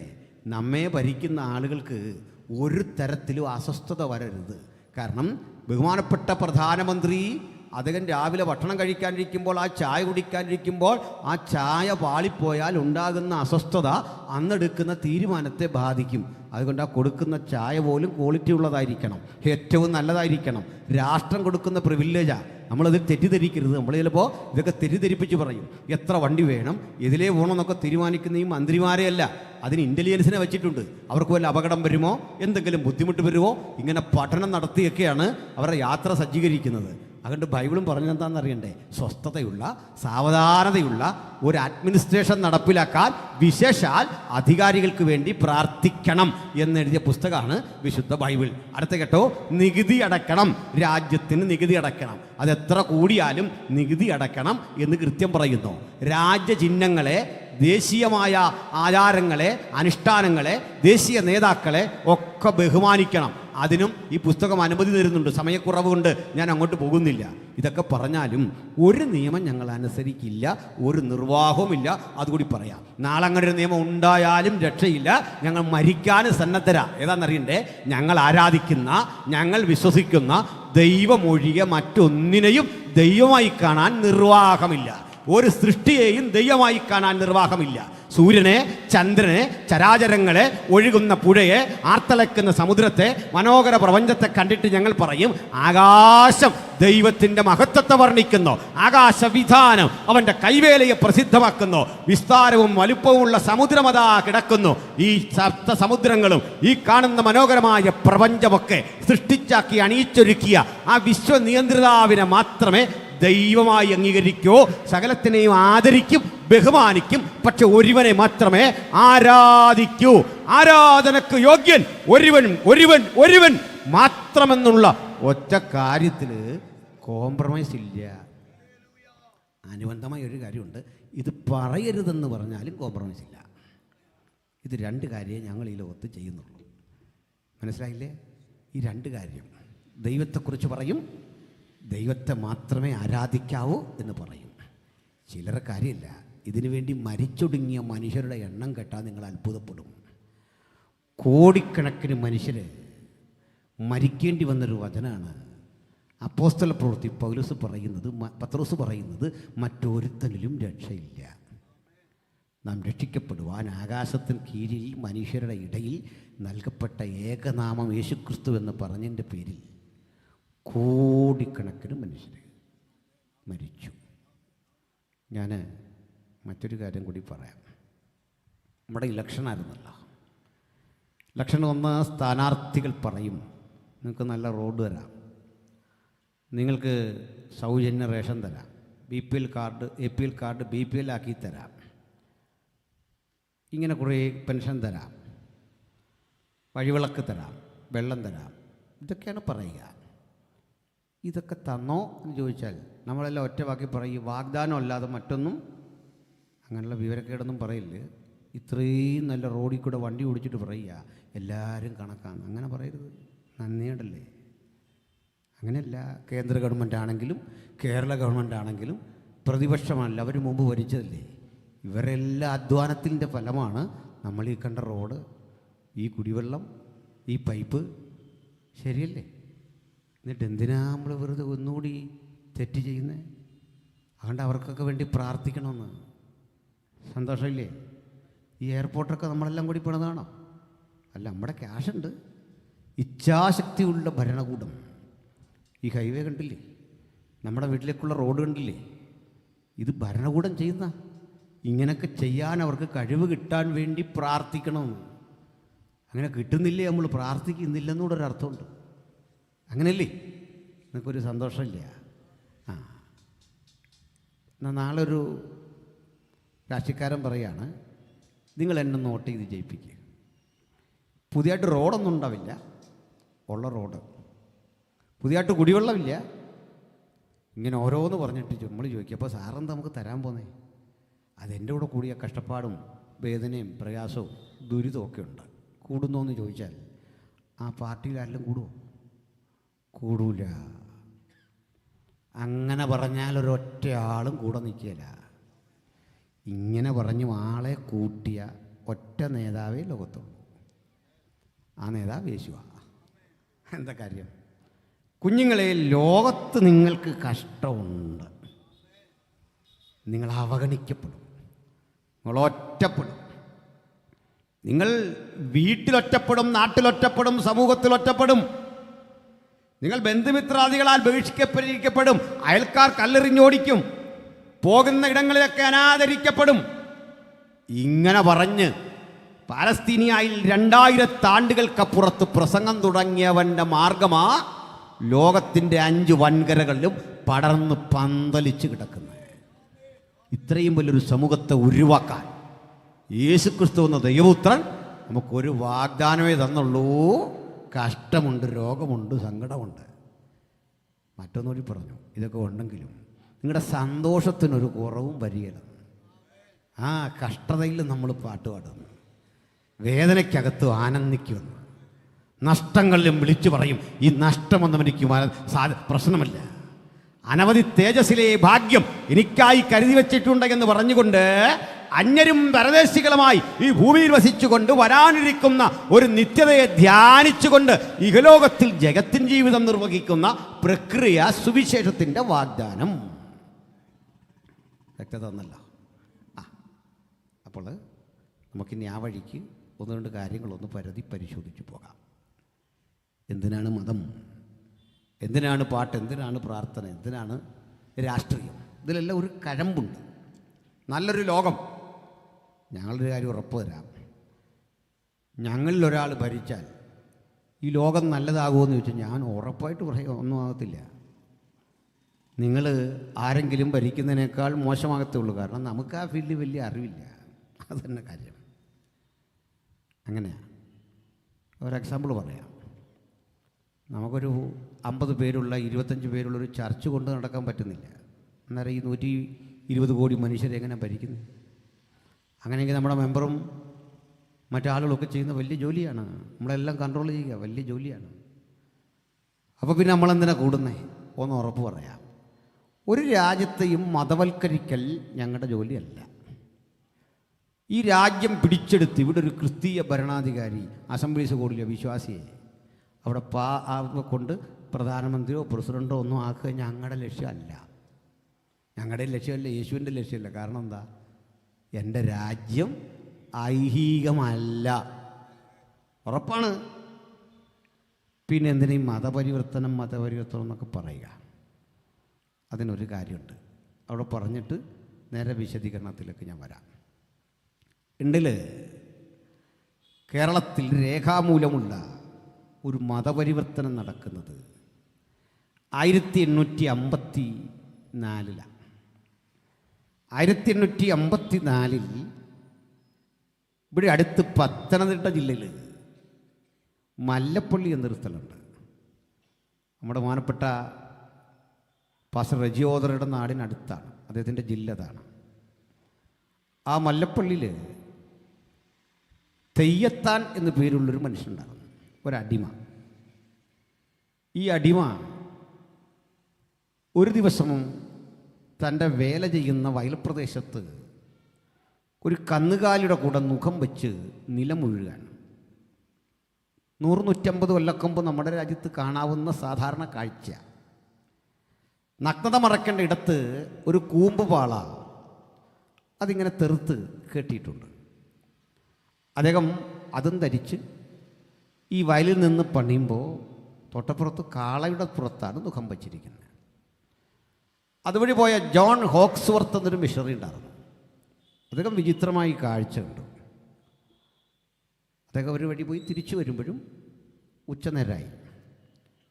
അപ്പോൾ നോക്കുമ്പോൾ കാണുന്നത് ഈ മനുഷ്യൻ ഭക്ഷണം കഴിക്കുക. കൗതുകം കൊണ്ട് ഈ ഭക്ഷണം കഴിക്കുന്ന സ്ഥലത്തേക്ക് ചെല്ലുമ്പോൾ ഈ വയൽവരമ്പത്തൊരു കുഴിയുണ്ടാക്കി വട്ടയില നിരത്തി അതിലേക്ക് കഞ്ഞി ഒഴിച്ച് കൊടുക്കും. അതും എന്തൊക്കെയോ ചെറിയ കഴിക്കാനുള്ള സാധനങ്ങളുണ്ട്. അതിങ്ങനെ പ്ലാവില കുത്തി കഴിച്ചുകൊണ്ടിരിക്കുകയാണ്. നിർവികാരതയുടെ 2 കണ്ണുകൾ. അപരിചിതനായൊരു സായിപ്പ് വന്നപ്പോൾ പെട്ടെന്നൊന്ന് ഞെട്ടി എണ്ണിക്കാൻ തുടങ്ങിയപ്പോൾ സായിപ്പിന് മലയാളം അറിയാം. അവിടെ ഇരി ഭക്ഷണം കഴിക്കുമ്പോൾ എഴുന്നേക്കല്ല, അവിടെ ഇരുത്തി കഴി. ഒരുവിധം ആ കഞ്ഞിയെ കുടിച്ച ആളിറങ്ങി വന്നു. ഇങ്ങനെ കൈകുപ്പി നിൽക്കുക. എന്താ അതിൻ്റെ പേര്? തെയ്യത്താൻ. ഈ തെയ്യത്താൻ എന്നത് സത്യത്തിൽ ദൈവത്താൻ എന്നുള്ള പേരായിരുന്നു. ആ പേര് ആളുകൾ വിളിച്ച് തെയ്യത്താനെന്നാക്കി കളഞ്ഞു. അപ്പോൾ എന്നോടൊരാൾ പറഞ്ഞ് പണ്ട് കാലത്ത് ഇങ്ങനെ അപമാനിക്കാൻ വേണ്ടി നല്ല പേരുണ്ടെങ്കിലും തെയ്യത്താനെന്ന് വിളിക്കുന്നതാണ്. അങ്ങനെയല്ല, സത്യത്തിൽ അങ്ങനെയല്ല. നല്ല വിദ്യാസമ്പന്നനെന്ന് കരുതുന്ന ആളുകൾക്ക് പോലും പണ്ട് നല്ല ഭാഷ ഉണ്ടായില്ല നമ്മുടെ നാട്ടിൽ. പ്രസിദ്ധനായ വേലുത്തമ്പി ദളവയുണ്ടല്ല, ചെമ്പകരാമൻ വേലുത്തമ്പി, കുണ്ടറ വിളംബരം, ഈ കുണ്ടറ വിളംബരം പുറപ്പെടുവിക്കുന്ന വേലുത്തമ്പിക്ക് ഈസ്റ്റ് ഇന്ത്യ കമ്പനി എന്ന് ഉച്ചരിക്കാൻ അറിയില്ലായിരുന്നു, അല്ലെങ്കിൽ ഇംഗ്ലീഷ് കമ്പനി എന്ന് പറയാൻ അറിയില്ലായിരുന്നു, വേലുത്തമ്പി അടക്കം പലർക്കും. നിങ്ങൾ കുണ്ടറ വിളംബരം നോക്കിയപ്പോൾ മനസ്സിലാകും, അതിൽ ഈസ്റ്റ് ഇന്ത്യ കമ്പനി എന്ന് നാവ് വഴങ്ങാത്തതുകൊണ്ട് വേലുത്തമ്പി പറഞ്ഞത് ഇങ്കരിച്ച് കുമ്പഞ്ചി എന്നാണ്, ഇംഗ്ലീഷുകാരൻ്റെ കമ്പനി. ഇനി അതുകൊണ്ട് നമുക്കെല്ലാം വിദ്യാഭ്യാസമില്ല. നമ്മളിന്ന് എഴുതുന്ന ആധാരത്തിലൊരു പേര് ചിലപ്പോൾ കാണാം, പണ്ടാരപ്പാട്ട വക സ്ഥലം. ബ്രിട്ടീഷ് ഇന്ത്യയിലെ പ്രയോഗ ഭണ്ഡാരമെന്നാണ്. കാരണം ഈ ട്രഷറി രാജഭൂമി, രാജാവിൻ്റെ ഭൂമി പാട്ടത്തിന് കൊടുത്തു, ആ പാട്ടഭൂമി മനുഷ്യർക്ക് പതിച്ചു കൊടുത്തു, അതതിൻ്റെ അർത്ഥം. ഈ 2026 നമ്മൾ ആധാരം ചെയ്യാൻ ചെന്നാൽ ഈ പേരാ കിടക്കുന്നത്. ഈ പാതിരുത്തി ഒന്ന് ഫായാക്കണമെന്നുള്ള അറിവ് പോലും എത്ര IAS ഭരിച്ചിട്ടും വന്നില്ല, അല്ലേ? ഇത്രയും നാളായി. അപ്പോൾ ദൈവത്താനെ തെയ്യത്താനെന്ന് വിളിച്ചു പോട്ടെ. അദ്ദേഹം ചോദിച്ചു, രാവെടുക്കോളം നീ ഇങ്ങനെ പണിയെടുത്താൽ എന്ത് കിട്ടും? അദ്ദേഹം പറഞ്ഞു, ഒരളവ് നെല്ല്, അത് ഞാനിങ്ങനെ ഒരു മൂട എന്നറിയപ്പെടുന്ന ഒരു പാത്രമുണ്ട്, അതിൽ വാങ്ങും. ഇത് കൊണ്ടുപോയിട്ട് അത് വറുത്ത് ഇടിച്ച് കഞ്ഞിയാക്കി മുറ്റം നിൽക്കുന്ന മുളക് പറിച്ച് ഉപ്പും ചേർത്ത് കുട്ടികൾക്കും കൊടുക്കും, ഭാര്യയ്ക്കും കൊടുക്കും, ഞാനും കുട്ടിക്കും. ഭാര്യ ഇതുപോലെ പണി കഴിഞ്ഞ് വരും. ഞങ്ങൾ 8 പേരുണ്ട്. 8 പേരെന്നൊന്നും എണ്ണാൻ അറിയില്ല. പേരൊക്കെ പറഞ്ഞപ്പോൾ സായിപ്പ് കണക്കൂട്ടി. ഈ മനുഷ്യനോട് ഇങ്ങനെ സംസാരിച്ച് ചോദിച്ചു, നിനക്ക് ഇത്രയായിട്ടും കൂലി വേണമെന്നൊന്നും ഇല്ലേ? നിനക്കെന്താ പറ്റിയ? അയാൾ പറഞ്ഞു, കൂലി എന്തിനാ? ഞാൻ എൻ്റെ യജമാനന് വില കൊടുത്ത് വാങ്ങപ്പെട്ട ഒരാളാണ്. അന്ന് കോട്ടയം ജില്ലയിലെ ചങ്ങനാശ്ശേരി ചന്തയിൽ ഒരു അടിമയുടെ വില 3 റുപ്യ. അതിവിടെ വന്നാൽ 21 വരെ ആകുമായിരുന്നു, മല്ലപ്പള്ളി വന്ന. അങ്ങനെ വില കൊടുത്ത് വാങ്ങിയതാണ്. കൊടുക്കും. അങ്ങനെയെങ്കിൽ നിൻ്റെ യജമാനെ കാണട്ടെ. യജമാനെ കണ്ടു പറഞ്ഞ്, ഈ 8 പേരെ എനിക്ക് തരുമോ? തരും, വില തരണം. അങ്ങനെ കൊച്ചുകുട്ടി അടക്കം 8 പേരെ വിലയ്ക്ക് വാങ്ങി. വിലയ്ക്ക് വാങ്ങി കൊണ്ടുപോയിട്ട് തൊട്ടടുത്ത് മല്ലപ്പള്ളി പുഴയിൽ ഇറക്കി. സായിപ്പ് ബാഗ് തുറന്ന് സോപ്പൊക്കെ കൊടുത്തു പറഞ്ഞ് വൃത്തിക്ക് കുളിച്ചോളാൻ പറഞ്ഞു. കുളിച്ചു. സോപ്പൊക്കെ ഇട്ട മനുഷ്യൻ ആദ്യം കുളിക്കുക. കുളിച്ച് വൃത്തിയായി കയറി വന്നപ്പോൾ സായിപ്പൊന്ന് കറങ്ങി. അദ്ദേഹത്തിന് കുറേ തുണിയൊക്കെ സംഘടിപ്പിച്ച് വില കൊടുത്ത് വാങ്ങി. ഇത് കൊടുത്തോളാൻ പറഞ്ഞു. പുള്ളിക്ക് പേടി. കാരണം അന്ന് തുണി തെളിച്ചമുള്ള തുണിയൊന്നും ഉടുക്കാൻ ഒക്കില്ല, അടി കിട്ടും. വസ്ത്രം ധരിക്കാൻ പോലും അവകാശമില്ല. വരുമ്പോൾ അത് ബഹുമാനപ്പെട്ട പാസ് പറഞ്ഞുകൊണ്ടിരിക്കുക. കുളിച്ചു. വസ്ത്രം ധരിക്കുമ്പോൾ കോക്സ് വർത്ത് പറഞ്ഞു, നീ ഇതല്ല, നീ എന്തോ ധരിച്ചാലും നിന്നെ ആരും തൊടില്ല. കാരണം നിന്നെ ഞാൻ വിലക്ക് വാങ്ങിയപ്പോൾ മുതൽ നീ എൻ്റെ ആയില്ലേ. ഞാനാ തീരുമാനിക്കുന്നത് നീ എന്ത് ധരിക്കണം, എന്ത് ഭക്ഷിക്കണം. സഹോദരരെ, പിറ്റേന്ന് രാവിലെ അദ്ദേഹത്തെ സ്നാനപ്പെടുത്തി ഞങ്ങൾ ക്രിസ്ത്യാനിയാക്കിയില്ല, വിട്ടു. തിരുവല്ലയിലെ മിഷൻ സ്കൂളിൽ ഇവരെല്ലാം ചേർത്ത് പഠിപ്പിച്ചു. അക്ഷരം പഠിപ്പിച്ചു, ബൈബിൾ വായിക്കാൻ, പാട്ടുപുസ്തകം ഉപയോഗിക്കാൻ പഠിപ്പിച്ചു. മാത്രമല്ല, ലണ്ടനിൽ പ്രസിദ്ധം ചെയ്യുന്ന മിഷൻ സൊസൈറ്റിയുടെ 75 ചോദ്യാവലികളടങ്ങിയ ഒരു മാഗസിൻ മലയാളത്തിലാക്കി കോട്ടയത്ത് കിട്ടും. ഈ മാഗസിനിലെ 75 ചോദ്യങ്ങൾക്ക് ഉത്തരം പഠിക്കണം. ആരാണ് ദൈവം? ആരാണ് മനുഷ്യൻ? മരണാനന്തരമെന്ത്? ജീവിച്ചിരിക്കുള്ള ഉത്തരവാദിത്വമെന്ത്? അപ്പനാര്, അമ്മയാര്? രാഷ്ട്രമെന്ത്? ആരാധനയെന്ത്? ജീവിത ലക്ഷ്യമെന്ത്? ശരീരശുദ്ധി എങ്ങനെ? മനഃശുദ്ധി എന്ത്? ഇതിലെല്ലാം 75 ചോദ്യങ്ങളും ഉത്തരം പറയാൻ പഠിച്ചപ്പോഴേക്കും 1.5 കൊല്ലം കഴിഞ്ഞു. എന്നിട്ട് ചോദിച്ചു, നിനക്ക് ഇനി യേശു ക്രിസ്തുവിനെ രക്ഷിതാവായി സ്വീകരിക്കാൻ ആഗ്രഹമുണ്ടോ? ഉണ്ട്. അങ്ങനെ ആ സ്നാനം കൊടുക്കുന്നത്. അല്ല, പെട്ടെന്നൊരാളെ പിടിച്ച് ക്രൈസ്തവനാക്കുന്നൊരു മതപരിവർത്തന പ്രക്രിയ അല്ലിത്. അതിൽ ചട്ടങ്ങൾ, നിബന്ധനകളുണ്ട്, നിയമാവലികളുണ്ട്. ഈ കൂടെ ചിലർ പറയാറുണ്ട്, പാൽപ്പൊടി കൊടുത്തു, ഗുളിക കൊടുത്തു, വസ്ത്രം കൊടുത്തു. പിന്നെ ഇവിടെ ഇതൊക്കെ കൊടുക്കേണ്ടി വരുന്ന സാഹചര്യം എന്താ? ഒരു ചായയ്ക്ക് വേണ്ടി ഒരുവൻ മതം മാറുമോ? അങ്ങനെ തോന്നുന്നുണ്ടോ? ഒരു ഗ്ലാസ് പാലിന് വേണ്ടി ഒരാൾ മതം മാറുമോ? അങ്ങനെ മാറുമെങ്കിൽ അതിൻ്റെ അർത്ഥം എന്താ? 2 അർത്ഥമുണ്ട്. ഒന്നുകിൽ ഇവൻ അതുവരെ പോയ മതത്തിന് ഉള്ളടക്കമില്ല, അതുകൊണ്ടത് വലിച്ചെറിയാൻ തോന്നി. അത് കേവലം ഒരു പാൽപ്പൊടി കൊടുക്കുമ്പോൾ മറിഞ്ഞു പോകുന്ന മഹത്വമേ അതിനുള്ളൂ എന്ന് അവന് തോന്നി. 2, അവനിതൊന്നും ആരും കൊടുത്തില്ല, നിഷേധിച്ചു, നിരോധിച്ചു.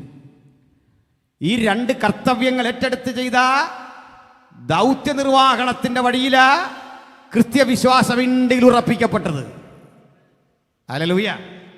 ആ ദൗത്യത്തിൻ്റെ വഴിയിലൂടെ ഞാനൊരു കഥ കൂടി പറയും. ഒരു സംഭവം 2023 ഒരു മഹത് കൃതിയായി കണ്ട് കേരള സാഹിത്യ അക്കാദമി അവാർഡ് കൊടുത്ത് വാങ്ങിയൊരു കൃതിയുണ്ട്. ഡോക്ടർ വിനിൽ പോൾ എഴുതിയതാണ്. ജവഹർലാൽ നെഹ്റു യൂണിവേഴ്സിറ്റിയിലെ PhD-കാരനായ പ്രിയ സുഹൃത്ത് വിനിൽ പോൾ എഴുതിയ ആ ഗ്രന്ഥത്തിൻ്റെ പേര് അടിമ കേരളത്തിൻ്റെ അദൃശ്യ ചരിത്രം. ആ പുസ്തകത്തിൻ്റെ അടരുകളിലൂടെ നിങ്ങൾ സഞ്ചരിക്കണം. ആദിമകാലത്ത് ആദിവാസികൾ എങ്ങനെ യേശുവിനെ സ്വീകരിച്ചു, അവരുടെ ജീവിതാവസ്ഥകൾ എന്തായിരുന്നു, അവർ പീഡിപ്പിക്കപ്പെട്ട വഴികൾ എന്തൊക്കെയായിരുന്നു, പൊതുനിരത്തിൽ നടക്കാനാവാത്ത അവരുടെ പരിസ്ഥിതിയുടെ പിന്നിലെ കാരണം എന്തായിരുന്നു, ആരാണ് അവരെ പുച്ഛിച്ച് പുറന്തള്ളിയത്, 100 കണക്കുകളും കാര്യങ്ങളും നിരത്തിക്കൊണ്ട് അദ്ദേഹം അത് തെളിയിക്കുന്ന വഴിക്ക് പല കാര്യങ്ങൾ പറയുന്നുണ്ട്. അതിലൊരു ചരിത്രമുണ്ട്. മാടത്തി എന്നറിയപ്പെടുന്നൊരു യുവതി, ആ സ്ത്രീ ഒരടിമയാണ്, യജമാനു വേണ്ടി പണിയെടുക്കുക. ഈ പറയപ്പെടുന്ന മൂടനിറയെ കൊടുക്കുന്ന നെല്ലും അത്യാവശ്യമായ അത്തരം ചില മാനുഷികാവകാശങ്ങളൊന്നുമില്ലാത്ത പരിരക്ഷയും നൽകുന്ന ഒരു യജമാനന്റെ കീഴിൽ കുടുംബമായി പണിയെടുക്കുമ്പോൾ വഴിപോക്കനായൊരു സുവിശേഷകൻ മാടത്തിയോടും ഭർത്താവിനോടും അവരുടെ സഹോദരനോടും യേശുവിനെ കുറിച്ച് പറഞ്ഞു. അടുത്ത ആഴ്ച നിങ്ങളൊന്ന് വരുമെങ്കിൽ ഒരു പ്രാർത്ഥനയുണ്ടെന്ന് പറഞ്ഞു. പ്രാർത്ഥനയ്ക്ക് വേണ്ടി മല കടന്നവർ ചെല്ലുമ്പോൾ പറഞ്ഞു പഠിപ്പിച്ചു ശുചിത്വം എന്താ, പൊതുസമൂഹത്തിൽ വരുമ്പോൾ എങ്ങനെ പെരുമാറണം. അവിടെ മുതൽ പഠിച്ച് ഈ മാടത്തിക്ക് വലിയ മാറ്റം. ഒരു യജമാനോട് ചോദിക്കണം ഈ വിശ്വാസം സ്വീകരിക്കണമെങ്കിൽ, യജമാനനേ ഞാൻ നിൻ്റെ അടിമയാണ്, ഞാൻ ഇങ്ങനൊരു തീരുമാനമെടുക്കുക. യജമാനൻ പറഞ്ഞു, നീ എന്ത് തീരുമാനമെടുത്താലും ഇവിടെ ജോലി മുടക്കാൻ പാടില്ല, നീ എതിരേലും പോ. ഒടുക്കം കുടുംബമായി അവർ ക്രിസ്തീയ വിശ്വാസത്തിൻ്റെ ഭാഗമായി. അങ്ങനെ ഓരോ ദിവസവും പോകും. ചില നാളുകൾ കഴിഞ്ഞപ്പോൾ ഉണ്ട്, ചില നാളുകളായി മാടത്തിയെ കാണുന്നില്ല. ആളയച്ചു വരുത്തി, എന്താ പറ്റി, ജോലിക്ക് കാണുന്നില്ല. ആൾ പറഞ്ഞു, യജമാനനെ ഒരു പ്രശ്നമുണ്ട്, ഞാൻ അങ്ങയുടെ ഒരു അടിമയെ, അങ്ങനെ പറയാൻ പറ്റുമോ, അതായത് ഒരു കുട്ടിയെ എൻ്റെ ഗർഭാശയത്തിൽ കൊണ്ടുനടക്കുക, അവൾ പ്രഗ്നൻ്റാ, ഇത് പറയുക. യജമാനനെ അങ്ങക്കൊരു മുതൽ കൂടി ഉണ്ടാകുമ്പോൾ കാരണം ഈ കുട്ടി ഇയാളുടെ അടിമയാകും. അങ്ങനെയാ. ഈ കാരണത്താൽ പൂർണ്ണ ഗർഭിണിയാണ് അവൾ, ജോലിക്ക് വന്നില്ല. യജമാനൻ വിളിച്ചു, അട്ടെ 2-3 മല കടന്ന് അപ്പുറത്ത് പുല്ലുമേഞ്ഞ ഒരു വീടിനുള്ളിൽ ഒരുമിച്ച് കൂടി പാട്ടും പാടി കൈകൊട്ടുന്നിടത്ത് നീ പോയോ? പോയി. ചൂട്ടുകറ്റ കത്തിച്ച് രാത്രിക്ക് പോയോ ഈ സ്ഥലത്ത് പാടാൻ? പോയി. അങ്ങനെയെങ്കിൽ വയലിൽ വരാൻ എന്താ പാട്? നാളെ പണിക്ക് കണ്ടിരിക്കണം. പിറ്റേന്ന് പണിക്ക് വന്നു, പൂർണ്ണ ഗർഭിണിയാണ്.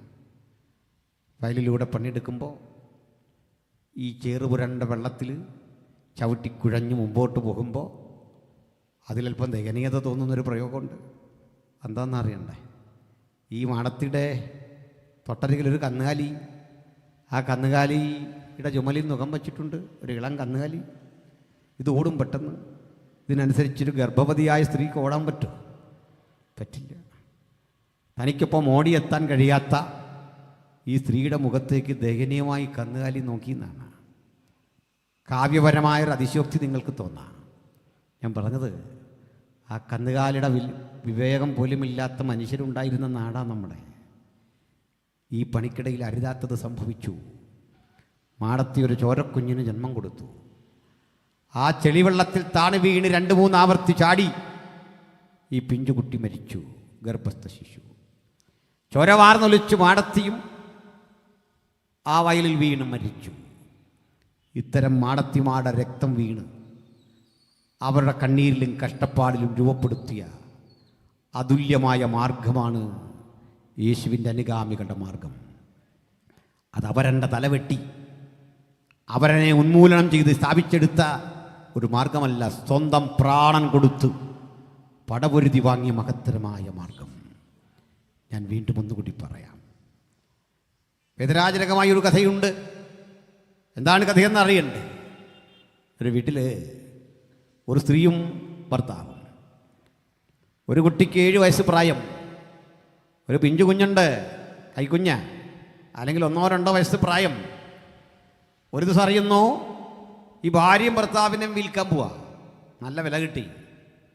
വിലപേശി ഇവരെ വിൽക്കുമ്പോൾ ഒരു കാര്യം, ഈ പയ്യനും കൊച്ചുണ്ട്, അതുങ്ങളെ ആർക്കും വേണ്ട, വിറ്റു. ഈ 2 പേരെ കൊണ്ടുപോകാൻ വന്നിരിക്കുക. ഏതാനും നിമിഷം കൊള്ളി അവരടുത്ത് വരുമെന്ന് അറിയിപ്പ് കിട്ടി. അമ്മ കുഞ്ഞിനെ കുളിപ്പിച്ചൊരുക്കി മാറോട് ചെറുത്തതിനെ പാലൂട്ടുക. വയറ് നിറച്ച് പാലൂട്ടി കിട്ടും. കുഞ്ഞുറങ്ങുമ്പോൾ അതിനെ തല്ലി ഉണ്ടെത്തി വീണ്ടും പാലൂട്ടുക. കാരണം അമ്മയ്ക്കറിയാം, ജീവിതത്തിൽ ഒടുക്കത്തെ പാലൂട്ട. കുഞ്ഞിനെ ഉപേക്ഷിച്ച് പോകുക. ആരുടെ കയ്യിലാണ്? 7 വയസ്സുകാരൻ്റെ കയ്യിൽ.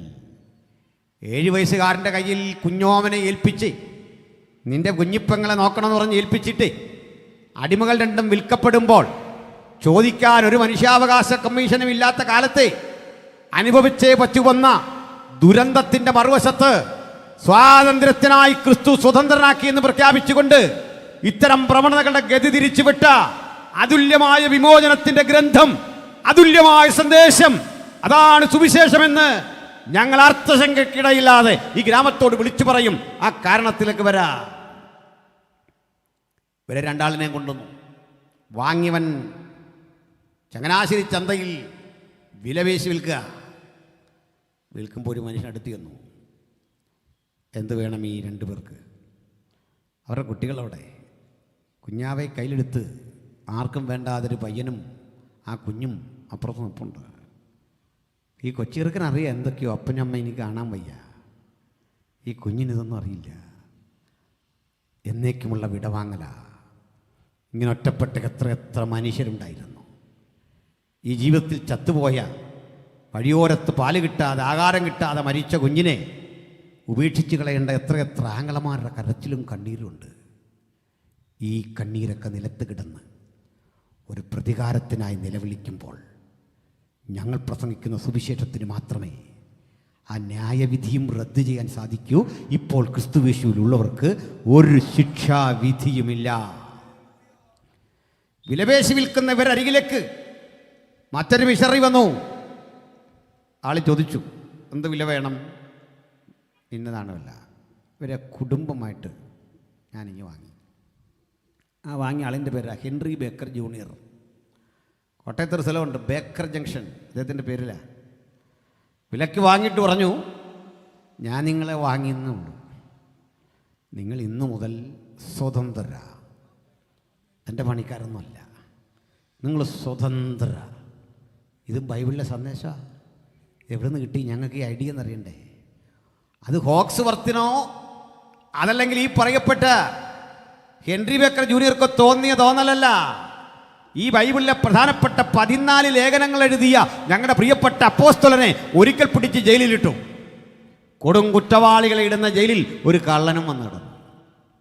2 ആളും പരിചയപ്പെട്ടപ്പോൾ ഒരാൾ വന്നത് സുവിശേഷം പ്രസംഗിച്ചിട്ടാണ്, അടുത്ത ആൾ വന്നത് ഒരുവൻ്റെ വീട്ടിൽ മോഷണം നടത്തിയിട്ടാണ്. പേര് പരിചയപ്പെട്ടു, ഒനേസിമോസ്. പരിചയപ്പെട്ടെല്ലാം കേട്ടപ്പോൾ ഇവന് ഈ മനുഷ്യൻ്റെ സന്തോഷം കണ്ടപ്പോൾ സുവിശേഷം കേട്ട് കുറ്റബോധം തോന്നി. കുറ്റബോധത്തിൻ്റെ ഒടുവിൽ പറഞ്ഞ, യജമാനനേ, ഞാൻ അവസരം കിട്ടിയാൽ ആ മനുഷ്യനോട് മാപ്പ് പറഞ്ഞ് എൻ്റെ പാപത്തിന് പ്രതിക്രിയ വരുത്തും. ഇതറിഞ്ഞിട്ട് യജമാനൻ ആരാണെന്ന് പരിചയപ്പെട്ടപ്പോൾ ഇവിടെ കിടക്കുന്ന പൗലോസിന് വേണ്ടപ്പെട്ട ആളാണ്. പൗലോസ് അവിടെ കിടന്നൊരു കത്ത്, അത് ഈ ബൈബിളിലുണ്ട്, ബൈബിളിലെ ഫിലമോൻ്റെ ലേഖനം. ഓ ഫിലമോൻ, ഞാൻ അടിയന്തിരമായി കത്തെഴുതാനൊരു കാരണമുണ്ടേ. ഇപ്പോൾ എനിക്കൊരു മകൻ ഈ തടവറയിൽ ജനിച്ചിട്ടുണ്ട്. അക്ഷരാർത്ഥത്തിലെ മകനല്ല, പാപിയും നിഷ്ഠൂരനുമായൊരു മോഷ്ടാവുണ്ട്. നിന്റെ വീട്ടിൽ നിന്ന് അപകരിച്ചിട്ടുണ്ട് അവൻ പണമോ എന്തൊക്കെയോ വസ്തുക്കൾ. ആദ്യം പറയാം, അവൻ എന്ത് ബാധ്യത നിനക്ക് വരുത്തിയാലും പൗലോസ് എന്ന ഞാൻ സ്വന്തം കയ്യാൽ അത് വീട്ടും. ഇങ്ങനെ ഒരുവൻ യേശുവിനെ സ്വീകരിച്ച പാൽപ്പൊടി കിട്ടിയെന്ന് പറയാൻ പറ്റുമോ? സ്വന്തം കയ്യാ വീട്ടും. മറ്റൊന്നോടി പറഞ്ഞു, ഇവനെ ഞാൻ അങ്ങോട്ട് വിടുക, നീ അവൻ്റെ കുറ്റം ക്ഷമിക്കുമ്പോൾ ഈ കോടതി ഇവനെ ഫ്രീ ആയിട്ട് വിടും. അങ്ങനെ വാദിക്ക് പ്രശ്നമില്ല, പിന്നെ പോരാ. അങ്ങനെ ചെല്ലുമ്പോൾ ഒരു കാര്യം ഓർത്തോണം, ഇവന് പഴയ ജോലി നീ കൊടുക്കണം. പഴയ സ്ഥാനത്ത് അവൻ ജോലിക്ക് വരുമ്പോൾ ഇനി പെരുമാറേണ്ട ഒരു വിധമുണ്ട്. എൻ്റെ വീട്ടിൽ മോഷ്ടിച്ചു കൊണ്ടുപോയ ആളാണെന്നുള്ള മുൻവിധി പോരാ, അവൻ ദാസനല്ല താനും. പിന്നെ എങ്ങനെ പറയുന്നത്? ദാസനും ഇതേ. അതേ ദൈവാസന്മാരെല്ലാം ഒരുമിച്ച് പറഞ്ഞു, സഹോദരൻ, ദിസ് ഈസ് യുവർ ബ്രദർ. കൊടും കുറ്റവാളിയെ യജമാനൻ്റെ മുമ്പിൽ കൊണ്ട് നിർത്തിയിട്ട് പറയാ, ദിസ് ഈസ് യുവർ ബ്രദർ. ഇങ്ങനെ മനുഷ്യരാശിക്ക് നിരപ്പ് വരുത്തിയ ശുശ്രൂഷയാ സുവിശേഷം. ഹല്ലേലൂയ. ആ ചിന്തയിൽ നിന്ന് ആവേശം ഉൾക്കൊണ്ട ഹെൻറി ബേക്കർക്ക് വില കൊടുത്ത് വാങ്ങി നിരവധി പേരുടെ അടിമത്തം റദ്ദ് ചെയ്തു. ഇതിനൊക്കെ ആൾ പറയാറുണ്ട്, ഇപ്പോൾ പാശ്ചാത്യ രാജ്യത്തൊക്കെ അടിമത്തമില്ലേ, നീഗ്രോകളൊക്കെ അവിടെ കൊണ്ടുവന്ന് പീഡിപ്പിച്ച ആ സായിപ്പ് ഇവിടെ വന്ന് ഇതൊക്കെ മാറ്റി എന്ന് പറയാൻ ഉപദേശിമാർക്ക് നാണമില്ലേ? തെറ്റിദ്ധരിക്കില്ല, ഇത് കേട്ടേ. നിങ്ങളാ പറഞ്ഞൊക്കെ ശരിയാ. എത്ര ശതമാനം എന്നറിയാം? 100% ശരിയാ. പക്ഷെ അത് ആരായിരുന്ന വ്യത്യാസം. യേശുവിനെ അറിഞ്ഞവരുടെ പണിയല്ലത്. യേശുവിനെ അറിഞ്ഞവർ ഈ രാജ്യത്ത് വന്നു, അവരെ വിളിക്കുന്ന പേരാണ് മിഷണറി. പിടിയിട്ട ഈസ്റ്റ് ഇന്ത്യ കമ്പനി ഈ നാട്ടിൽ വന്നു, അവരെന്തിനു വന്നു? കൊള്ളയടിക്കാൻ വന്നു. അവരുടെ കൊള്ള മുതൽ പരസ്പരം പങ്കിട്ട 600-ൽ പരം നാട്ടുരാജാക്കന്മാർ ഈ രാജ്യത്തുണ്ടായിരുന്നു. അവർ മാത്രമല്ല കൊള്ളക്കാർ. നിങ്ങൾ പോയിട്ട് വേലുത്തമ്പി തളവയുടെ കുണ്ടറ വിളംബരം വായിച്ചാൽ മനസ്സിലാകും എന്തിനാണ് ഈ ചെമ്പകരാമൻ വേലുത്തമ്പി കുണ്ടറ വിളംബരം അറിയിച്ചെന്നറിയണ്ടേ. ബ്രിട്ടീഷുകാർ പോകാനല്ല, പുള്ളിയുടെ പദവിയെല്ലാം പോയി. നിങ്ങൾ പഠിച്ചാൽ മനസ്സിലാകും പഴശ്ശിരാജ എന്തിനാ യുദ്ധം ചെയ്തത്? ഇന്ത്യക്ക് സ്വാതന്ത്ര്യം കിട്ടാനല്ല. പഴശ്ശിരാജ യുദ്ധം ചെയ്യുന്നത് അമ്മാച്ചനായ കേരളവർമ്മയ്ക്ക് അന്നത്തെ കോട്ടയം, നമ്മൾ കോട്ടയം എന്ന് പറഞ്ഞാൽ മലബാറിലാട്ടോ, ഈ കോട്ടയല്ല, ആ കോട്ടയം രാജ്യത്തിൻ്റെ ഒരു ഭാഗത്ത് കിടക്കുന്ന കുറുമ്പനാടം താലൂക്കിലെ നികുതി പിരിക്കാനുള്ള അവകാശം കേരളവർമ്മയ്ക്ക് വിട്ടുകൊടുത്തു സായിപ്പ്. അതെനിക്ക് തരണം, ഇല്ലേ വെട്ടും. ഇതയ്യടി. അല്ലാതെ നമുക്കിവിടെ പൗരത്വം കിട്ടാനോ സ്വാതന്ത്ര്യം കിട്ടാനല്ല. വെളുത്തമ്പിയുടെ കുണ്ടറവിളംബരം വായിച്ചാൽ മനസ്സിലാകും സായിപ്പ് ഇവിടേക്ക് ഇതുപോലെ ഇനി ഇടപെട്ടാൽ കോയിക്കൽ കൊട്ടാരവും പരിസര പ്രദേശങ്ങളും അതിൻ്റെ നടകളും മുഴുവൻ ഇംഗ്ലീഷ് കുമ്പഞ്ചി അവകാശപ്പെടുത്തും. അതായത് ഇംഗ്ലീഷ് കമ്പനി അവകാശപ്പെടുത്തും. തലപ്പാവും പൗരുഷവും അടക്കമുള്ള രാജകീയ ചിഹ്നങ്ങളും നമ്മൾ ആസ്വദിച്ചു പോരുന്ന പലതും റദ്ദ് ചെയ്യും. മാത്രമല്ല തലവരി, തെങ്ങുവരി മുതലായിട്ടുള്ള നികുതികൾ അത് കുടികളിൽ കെട്ടിവെച്ച് അധിക നികുതികൾ ചുമത്തിക്കൊണ്ട് നമ്മളുടെ മീതെ നികുതി ഭാരമേൽപ്പിക്കും. അടുത്ത രസകരം, മുറയും ചട്ടവും ധാർമ്മിക നിയമങ്ങളും മറന്നുകൊണ്ട് ബ്രാഹ്മണ സ്ത്രീകളെ അവർ ഇഷ്ടം പോലെ സംബന്ധം ചെയ്യും. വേറെ സ്ത്രീകളുടെ കാര്യത്തിലൊന്നും വേലുത്തമ്പിക്ക് ആശങ്കയില്ല. മനസ്സിലായില്ലേ? ഇതൊക്കെ ഇല്ലായ്മ ചെയ്യാൻ നമുക്കിവനെ ഓടിക്കണം. അല്ലാതെ ഇവിടെ ജനാധിപത്യം പുലരാൻ സമരം നടത്തിയത് 1885 ശേഷം അത് ഞാൻ വിടുന്നു തൽക്കാലം. എന്തിനാ പറഞ്ഞേ? തെറ്റിദ്ധരിക്കപ്പെട്ട ഇത്തരം ചരിത്രങ്ങളിൽ ആളുകൾ പറഞ്ഞു ഇന്ത്യയിലേക്ക് വന്ന മിഷണറിമാരെ കുറിച്ച് പഠിക്ക്. ഒരു തരി മണ്ണും അവരിവിടുന്ന് കൊണ്ടുപോയില്ല, ഒരു പിടി കുരുമുളകും കൊണ്ടുപോയില്ല, സുഗന്ധ വസ്തുക്കളൊന്നും കൊണ്ടുപോയില്ല, ഒരു തരി പൊന്നും കൊണ്ടുപോയില്ല. അവരൊരു ക്ഷേത്രവും കൊള്ളയടിച്ചില്ല, അവരൊരു സ്ഥാപനവും പിടിച്ചെടുത്ത് അത് പള്ളിയാക്കിയില്ല. ഈ രാജ്യത്തേക്ക് ഇംഗ്ലണ്ടിൽ നിന്ന്, ലണ്ടനിൽ നിന്ന്, മറ്റ് പല സ്ഥലങ്ങളിൽ നിന്ന് ഇവിടേക്ക് വന്ന മിഷണറിമാർ അവർക്കവിടെ ഉണ്ടായിരുന്ന വസ്തുക്കളും പുരയിടങ്ങളും ഒക്കെ വിറ്റ് ഉള്ള സമ്പത്ത് കൊണ്ടൊന്ന് ഇവിടെ പ്രവർത്തിച്ച് ഇവിടെ മരിച്ചു വീഴുകയാണ് ചെയ്തത്. ഇവിടെ പണിയെടുക്കുകയാണ് ചെയ്തത്. ഈസ്റ്റ് ഇന്ത്യ കമ്പനി സ്വത്ത് സ്വരുക്കൂട്ടിയപ്പോൾ പ്രാണൻ കൊടുത്ത് ഈ രാജ്യത്തിന് അഭിവൃദ്ധി വരാൻ വേണ്ടി, ജനസാമാന്യങ്ങൾക്ക് വിവേകം വരാൻ വേണ്ടി, സർക്കാരിന് സ്വന്തം കലാലയമില്ലാത്ത ഘട്ടത്തിൽ എല്ലാത്തരം മനുഷ്യരെയും ഒരുമിച്ച് കൂട്ടിയിരുത്തി വിദ്യയുടെ ഉത്തുംഗമായ വഴികളിലൂടെ അഭ്യസിപ്പിക്കാൻ പഠിപ്പിച്ച മാർഗമാണ് യേശുക്രിസ്തുവിന്റെ സുവിശേഷം. ഹല്ലേലൂയ. 2 ദിവസങ്ങൾ ചർച്ചയ്ക്കുള്ളത് കൊണ്ട് ഞാൻ ആമുഖമായി ഇത്രയും കാര്യങ്ങൾ പറഞ്ഞതാ. ഈ സുവിശേഷത്തിലേക്ക് ആളുകളെ ഞങ്ങൾ ആകർഷിക്കുന്നത് അതിൻ്റെ പരിവർത്തന സ്വഭാവം മാത്രം പറഞ്ഞല്ല, മറിച്ച് ഈ പുസ്തകം സകല മനുഷ്യരാശിക്കും ഒരു മാതാപിതാക്കൾ എന്ന് പറയുന്നത് പോലെ ഈ പുസ്തകം മറ്റൊന്നുകൂടി പറയുന്നു. പഴയ നിയമം പഠിച്ചാൽ ഒരു കാര്യം മനസ്സിലാവും. ഓരോ ഇസ്രയേലിനും താൻ്റെ വീണ്ടെടുപ്പ് വിലയായി 1/2 ശേക്കൽ വെള്ളി വീതം ദൈവാലയത്തിൽ നൽകണം. 1/2 ശേക്കൽ ഒരു കണക്കാണ്. എന്നിട്ട് എടുത്തൊരു കാര്യം പറഞ്ഞു, നിങ്ങളിങ്ങനെ ദേവാലയത്തിലേക്ക് വഴിപാടായി 1/2 ശേക്കൽ വെള്ളി വീതം കൊടുക്കുമ്പോൾ അരശേക്കൽ വെള്ളിയിൽ നിന്ന് 1/2 മില്ലി പോലും തൂക്കം ധനവാൻ കൂടുതൽ കൊടുക്കരുത്. മനസ്സിലായോ? അടുത്തുകൂടി പറഞ്ഞു. അരശേക്കൽ വെള്ളിയിൽ നിന്ന് ദരിദ്രൻ കൊടുക്കുമ്പോൾ ഒരളവ് പോലും കുറയ്ക്കാനും പാടില്ല. എന്തിനാണെന്നറിയണ്ടേ? എൻ്റെയും നിങ്ങളുടെയും അംബാനിയുടെയും അദാനിയുടെയും ആത്മാവിൻ്റെ വില തുല്യം. മനസ്സിലായില്ലേ? തുല്യം. പഴയ നിയമത്തിലെ പഠനമാണെങ്കിൽ പുതിയ നിയമത്തിൽ ആ വില നമ്മൾ കൊടുക്കണ്ട. നമുക്കെല്ലാം വേണ്ടി അംബാനി അദാനിയെ കൊടുക്കുമെന്നല്ല, ആ വില കൊടുക്കാൻ കഴിയില്ലെന്ന് മനുഷ്യന്. കാരണം വചനം പറയാം, സഹോദരൻ ശവക്കുഴി കാണാതെ എന്നേക്കും ജീവിച്ചിരിക്കേണ്ടതിന് അവന് വേണ്ടി ദൈവത്തിന് വീണ്ടെടുപ്പ് വില കൊടുക്കാൻ മനുഷ്യർക്ക് കഴിയുന്നതല്ല. എന്താ മനസ്സിലായി? പ്രാണൻ തന്ന ദൈവത്തിന് മാത്രമേ പ്രാണൻ നിലനിർത്താൻ സാധിക്കൂ. അതാ സത്യം. ഇപ്പം നമ്മളേക്ക് ചികിത്സയില്ലേ? ഡോക്ടറുണ്ട്. വാസ്തവത്തിൽ ചികിത്സ കൊണ്ട് മാത്രമാണ് മനുഷ്യൻ്റെ രക്ഷയെങ്കിൽ ഈ മരുന്ന് എല്ലാവർക്കും എല്ലായ്പ്പോഴും ഫലിക്കണം. ഇതെല്ലാം ചെയ്ത വിദഗ്ധനായൊരു ഡോക്ടർ ലാസ്റ്റ് വന്നിട്ടൊരു കാര്യം പറയും, ഞങ്ങളെക്കൊണ്ട് ചെയ്യാവുന്നതെല്ലാം ചെയ്തു, ഇനി പ്രാർത്ഥിക്കുക. അങ്ങനല്ലേ? എന്തിനാ ഡോക്ടർ അന്ധക്കരണം ഇങ്ങനെ മന്ത്രിച്ചെന്നറിയണ്ടേ? മരണം ശവക്കുഴി കാണാതെ മരണത്തിൽ നിന്ന് വീണ്ടെടുക്കാൻ ദൈവത്തിനെ കഴിയൂ. അങ്ങനെയാണെങ്കിൽ നമ്മൾ ചെയ്ത തെറ്റിന് പാപത്തിൻ്റെ ശമ്പളം മരണം. അങ്ങനെയാണെങ്കിൽ ഒരു പ്രതിക്രിയ വരുത്തി അല്പം പണം കൊടുത്താൽ പ്രസാദിക്കുമോ? ആദ്യം കേട്ടോ, ബൈബിളിലെ ദൈവത്തിന് പണം വേണ്ട, വഴിപാടുകളും കാണിക്കുകയൊക്കെ വേണ്ട. അപ്പോൾ പിന്നെ നമ്മളെന്തിനാ ഇത് എടുക്കുന്നതെന്നറിയോ? അതിനൊരു വ്യവസ്ഥയുണ്ട്. ഇതൊന്നും നമ്മൾ മുകളിലോട്ട് കൊടുക്കുകയല്ല, ഈ ചെലവിനൊക്കെ വേണ്ടി ഇടുക. അത് മനഃപൂർവ്വമാണ് ചെയ്യുന്നത്. അങ്ങനെയാണ്. ഞാനിന്ന് കഴിഞ്ഞ ദിവസമൊക്കെ ചർച്ചിൽ ഒരു ഉപദേശം പ്രസംഗിച്ച്, ഉപദേശമല്ല, ഒരു വിഷയം, ഒരു അഭിപ്രായം പ്രസംഗിച്ച്, അതെന്താകുമെന്ന് അറിയത്തില്ല പാസ്റ്ററെ. ഇനി റെയ്സാറോടെ പിണങ്ങുമെന്നറിയില്ല. പാട്ട് പാടുന്നവരോടെ കേട്ടു. ഓരോ വർഷം ബർത്ത്ഡേ ആഘോഷിക്കുമ്പോൾ തീരുമാനിക്കണം, ആ ബർത്ത്ഡേയുടെ % ഞാൻ ദൈവത്തിന് കൊടുക്കുമെന്ന്. 60 വയസ്സായ അയാൾ എത്ര ശതമാനം കൊടുക്കണം? ദശാംശമല്ല കൊടുക്കണ്ടേ, 60%. 90 വയസ്സൊക്കെ ആകുമ്പോൾ 90%, നമുക്ക് 10%. ഒരു തീരുമാനം എടുക്കാമെന്ന് ചോദിച്ചു. നിങ്ങളാരും ഉണ്ടെങ്കിൽ എനിക്കൊന്ന് കാണണം അങ്ങനെ തീരുമാനിക്കുന്നവർ.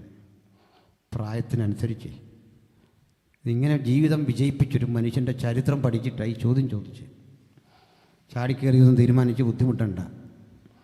എങ്ങനെ നമ്മുടെ കാര്യം നടക്കുന്നതെന്ന് അറിയണ്ടേ? പറയാം. എൻ്റെ നിന്ന് വിദേശ വിനിമയ ആ നാണയത്തിൻ്റെ ഒരു പെരുമാറ്റച്ചട്ടമുണ്ട്, ഫെറ എന്ന് പറയുക. FERA, foreign currency regulating act ഉണ്ട്. ഇതനുസരിച്ച് മാത്രമേ വിദേശ നാണയം മാറാൻ പറ്റൂ. നമ്മുടെ പല സ്ഥാപനങ്ങളുടെയും ഈ ലൈസൻസ് ഗവൺമെൻറ് മരവിപ്പിച്ചു. 10 വർഷത്തിലധികമായി. അമേരിക്കയിൽ, ഓസ്ട്രേലിയയിൽ, UK യിൽ, US ലൊക്കെയുള്ള നമ്മുടെ കുട്ടികളോ നമ്മൾ നേഴ്സിങ്ങിന് പഠിക്കാൻ വിട്ടവരോ ആയ കുട്ടികളൊക്കെ ഇവിടുത്തെ മിനിസ്ട്രിയുടെ വികാസത്തിന് വേണ്ടി ഫണ്ട് അയച്ചു തന്നാൽ ഇത് കൈപ്പറ്റാൻ പറ്റില്ല, ഭയങ്കര പാടാണ്. കാരണം ഇതുവഴിയേ മാറ്റാൻ പറ്റൂ. ഇതാണ് പ്രോപ്പർ ചാനൽ. സർക്കാർ ഇതൊക്കെ, കേന്ദ്ര ആഭ്യന്തര മന്ത്രാലയമാണ് ഇത് വേണോ വേണ്ട എന്നൊക്കെ തീരുമാനിക്കുന്നത്. റദ്ദ് ചെയ്തു. മിഷണറിമാർ ഇന്ത്യ മഹാരാജ്യത്ത് പ്രവർത്തിക്കുന്ന ഇടത്തൊക്കെ വലിയ പ്രതിസന്ധികൾ സൃഷ്ടിച്ചു. ഇന്ന് 1500 പേര് ജയിലിലാണ്.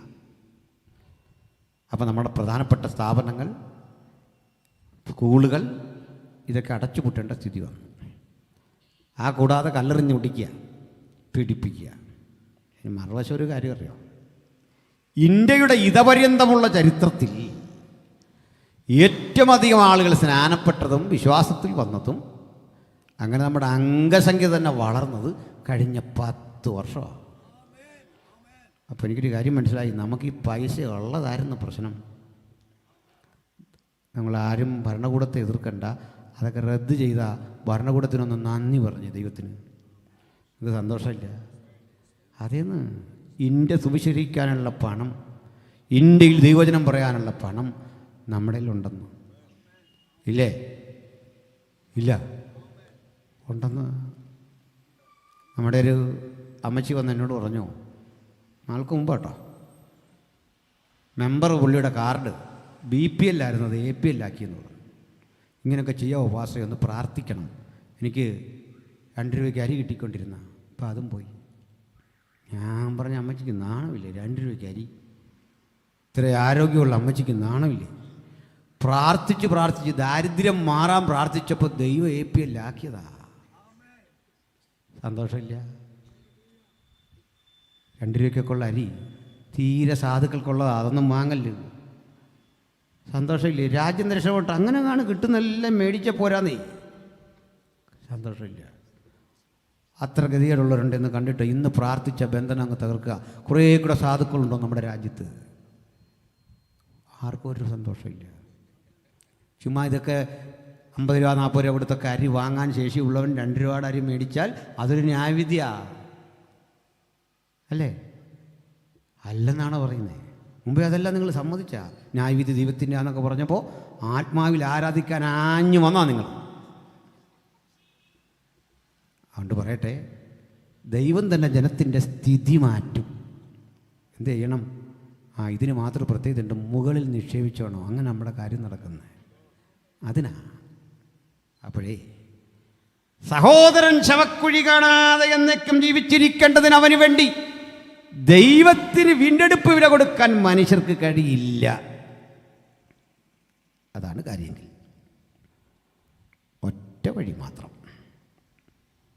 നമുക്ക് വീണ്ടെടുപ്പ് വില തന്നാൽ പിന്നെ നമ്മൾ ആരാകുക? മരണമില്ലാത്തവരാകുക. അതിൻ്റെ പേര് അമർത്യത. മർത്യൻ എന്ന വാക്കിൻ്റെ അർത്ഥം മരിക്കുന്നവൻ, മനുഷ്യൻ. അമർത്യൻ എന്ന് പറഞ്ഞാൽ മരിക്കാത്തവൻ, ഇമ്മോർട്ടൽ. നമ്മൾ മോർട്ടലാണ്, അതിനെ പോസ്റ്റ് മോർട്ടം എന്നൊക്കെ പറയില്ലേ, മോർട്ടലാണ്, മരിക്കും. ഇമ്മോർട്ടൽ അതായത് നിത്യജീവൻ കരഗതമാക്കുക. ഈ നിത്യജീവൻ കരഗതമാക്കിയാൽ പിന്നെ ജീവിതം ഈ ഭൂമിയിലല്ല, അത് വിരസം. അതാ നമ്പ്യാർ പറഞ്ഞ് നമുക്ക് ഈ ഭൂമിയിൽ എന്നേക്കും ജീവിച്ചിരിക്കാൻ പറ്റിയ അങ്ങേറ്റം വിരസ അങ്ങനല്ലേ. ഈ അടുത്ത കാലത്തൊരു കൃതി വായിച്ചു, ഒരു ചിന്താ വിഷയം. അതിലൊരു മനുഷ്യൻ പോയിട്ട് ഒരു സിദ്ധനെ കണ്ടിട്ട് പറയുകയാണ്, എനിക്കൊരു ആവശ്യം ഉണ്ടാകും. എന്താ ആവശ്യം? എനിക്ക് മരിക്കണ്ട, എനിക്ക് എന്നേക്കും ജീവിക്കണം, അതിന് വല്ല വഴിയുണ്ടോ? അപ്പോൾ അയാൾ പറഞ്ഞു കൊടുത്തു, തൻ്റെ ഈ മലയുടെ അപ്പുറത്തൊരു ചെറിയ തടാകമുണ്ട്, അവിടെ ചെന്ന് അല്പം വെള്ളം കോരി കുടിച്ചാൽ അത്രേ ഉള്ളൂ, തൊട്ടടുത്ത്. അയാളവിടെ ചെന്നു. ഈ വെള്ളം ഇങ്ങനെ കോരി കയ്യിലെടുക്കുമ്പോൾ ഒരു മനുഷ്യൻ പറഞ്ഞു, കൂട്ടുകാരാ, അരുതരുത്, കുടിക്കരുത്, താഴെയിട്. നോക്കിയപ്പോൾ ജരാനര ബാധിച്ചൊരു വൃദ്ധൻ അവിടെ ഇങ്ങനെ കിടന്നിട്ട് പറയാ, ഞാനീ വെള്ളം കുടിച്ചതാ, അതുകൊണ്ട് എന്നെ വിട്ട് മരണം പോയി. ഭക്ഷണമില്ല, പരിരക്ഷയില്ല, സ്നേഹിക്കാൻ ആരുമില്ല, മരിക്കാൻ നോക്കിയിട്ട് മരിക്കാനും വയ്യ. അതുകൊണ്ട് ഈ വെള്ളം കുടിച്ചാൽ നീ മരിക്കുകയില്ല, നിൻ്റെ ജീവിതം അധോഗതിയാണ്, നീ എന്നും ജീവിക്കും, പക്ഷേ ജീവിതം ഭീകരമാണ്. അയ്യോ ഭയങ്കരം. ഇയാൾ ഓടി സിദ്ധനെ കണ്ടു. സിദ്ധൻ പറഞ്ഞു, സിദ്ധനോട് പറഞ്ഞു, നീ എന്താ വന്നാൽ കുടിച്ചില്ല? അത് ഇല്ല, കുടിച്ചില്ല, എനിക്കങ്ങനെ വൃദ്ധരാകാൻ പറ്റില്ല. പിന്നെന്ത് വേണം? നല്ല യൗവനക്കാരനാകണം, നല്ല ഉന്മേഷവും പ്രസരിപ്പും ഉള്ള ആളാകണം. ഒരിക്കലും ഇത് പോകരുത്. ഉറപ്പാണോ? മതി. ഇനി ഇത് ചോദിച്ചു വരുമോ? ഇല്ല. ശരി, ഇനി ചാൻസ് ഇല്ല, സെക്കൻഡ് ചാൻസ്. ഇതിൻ്റെ പെറ്റീഷൻ അംഗീകരിച്ചിരിക്കുന്നു, ചെല്ലു. അതിനും അപ്പുറത്തൊരു തടാകമുണ്ട്, അവിടെ ചെന്നാൽ മതി. അയാൾ നടന്ന് ഈ തടാകത്തിൽ ചെന്ന് കണ്ടു. വെള്ളം കുടിക്കാൻ തുടങ്ങുമ്പോൾ അവിടെ മൊത്തം യൗവനക്കാരാണ്. പുള്ളി അങ്ങോട്ട് നോക്കുമ്പോൾ അടി കൂടുന്നു, ചീത്ത വിളിക്കുന്നു, ആർക്കും കീഴ്പ്പെടുന്നില്ല. അട്ടഹാസം നടക്കുന്നു, കിട്ടിയ വിഭവങ്ങൾക്ക് വേണ്ടി തമ്മിലടിക്കുന്നു. കാരണം യൗവനത്തിൻ്റെ ചുറുചുറുക്ക് കൊണ്ട് ആരെയും വഴങ്ങാൻ പറ്റുന്നില്ല. അതിലൊരാൾ പറഞ്ഞു, ചേട്ടാ കുടിക്കരുത്, ഇത് കുടിച്ച് ഞങ്ങൾക്ക് പറ്റിയൊരബദ്ധം. യൗവനത്തിൻ്റെ പ്രസരിപ്പാണ്, പക്ഷേ ആവശ്യത്തിന് ഭക്ഷണമില്ല, സഹകാരികളില്ല, ഇണകളില്ല, തുണകളില്ല, ഞങ്ങളുടെ ജീവിതം അസ്വസ്ഥതാജനകമാണ്. ഈ വെള്ളം കുടിച്ച് ഗതികേടാ. യൗവനമൊക്കെ ഉണ്ട്, പക്ഷേ ജീവിക്കാൻ സന്തോഷമില്ല. നമ്പ്യാരൊരു കവിത എഴുതുന്നുണ്ട്, കാലനില്ലാത്ത കാലം, മരണമില്ലാത്ത കാലം. അതിൽ രസകരമായ പ്രയോഗമുണ്ട്. 500 വയസ്സുള്ളൊരു അപ്പൂപ്പന്മാരും ഇപ്പോൾ കുഞ്ഞായിട്ടിരിക്കുന്ന ഒരു അപ്പൂപ്പൻ അവർക്കുള്ളൂ. 500 വയസ്സുള്ളൊരു അപ്പൂപ്പൻ വീട്ടിലുണ്ട്, ആ അപ്പൂപ്പന് കുഞ്ഞായിട്ടിരിക്കുന്ന ഒരു അപ്പൂപ്പൻ വീട്ടിലുണ്ട്. അവിടെ വല്യപ്പൻ ഇപ്പോഴും കുഞ്ഞായിട്ടിരിക്കുക. അതീവ ദുസ്സഹം. അപ്പം മരണം വേണം, എങ്കിലും ഒരു നിരാശ. അത് പറയാം. അപ്പം ഞങ്ങളവിടെ ഒരു കൺവെൻഷൻ നടക്കുക, ഇവിടുന്നാണ് ആളുകളൊക്കെ. ഞാനതിൻ്റെ അവിടെ നിന്ന് ഇങ്ങനെ തടവ് ചാടി വരുന്നല്ലേ ഈ വന്നിരുന്നത്. അപ്പോഴേ എൻ്റെ വീട്ടിൽ കുറേ അധികം സഹോദരങ്ങളുണ്ടായിരുന്നു. പ്രായമായ ദിവാസന്മാരുണ്ട്. എൻ്റെ വൈഫ് ഇവരെ നന്നായിട്ട് അങ്ങ് ട്രീറ്റ് ചെയ്യും. ഇഷ്ടപ്പെട്ട ഭക്ഷണവും അവർക്ക് വേണ്ടെല്ലാം അങ്ങ് ചെയ്യും. നമുക്കൊരു സന്തോഷമാണ് വീട്ടിൽ എല്ലാവർക്കും. എൻ്റെ കാരണങ്ങളിലൊന്ന്, ഞങ്ങൾക്ക് 2 ആൾക്കും മാതാപിതാക്കളില്ല, മരിച്ചുപോയി. ഉണ്ടെങ്കിൽ ഇതൊക്കെ ചെയ്തിട്ടുണ്ട്. കാരണം അപ്പനും അമ്മയും ഇല്ലാത്തൊരവസ്ഥയിൽ പ്രായമുള്ളവരിൽ അപ്പനും അമ്മയും കാണാൻ പറ്റുന്ന ഒരു കൃപയാണ്. ശരി, പ്രശ്നം അവരോടും ചോദിച്ചാൽ പറയാം, കുഞ്ഞെ നീ ഇതെല്ലാം ഉണ്ടാക്കി വെച്ച് ആര് കഴിക്കാനാണ്? ചിക്കൻ ആർക്ക് വേണം? മട്ടൻ ആർക്ക് വേണം? ഒരൽപ്പം കഞ്ഞി. വീട്ടിൽ വരുന്ന അതിഥിക്ക് കഞ്ഞി കൊടുക്കുന്ന എങ്ങനെ? പ്രായം നമ്മളെ ജീവിക്കണ്ട എന്ന് പ്രേരിപ്പിക്കും. അങ്ങനെയാണ്. അപ്പോഴും മരിക്കാനും മനസ്സില്ല. സഹോദരൻ, ശവക്കുഴി കാണാതെ എന്നേക്കും ജീവിക്കേണ്ടത് ഭൂമിയിലല്ല. ഈ ഭൂമി അതിന് യോഗ്യമല്ല. അത് നമുക്കൊരു ലോകം വെച്ചു നിത്യത. ആ നിത്യത നോക്കിയിട്ട് അപ്പോസ്തലൻ ഒരു കാര്യം പറയുക, സഹോദരന്മാരെ, ഒരു പ്രശ്നമുണ്ട്. ഇതൊക്കെ ശരിയാണെങ്കിലും ഇനി ഒരു പ്രശ്നം, മാംസരക്തങ്ങൾക്ക് സ്വർഗരാജ്യത്തെ അവകാശമാക്കാൻ കഴിയുകയില്ല എന്ന് ഞാൻ നിങ്ങളോട് പറയുന്നു.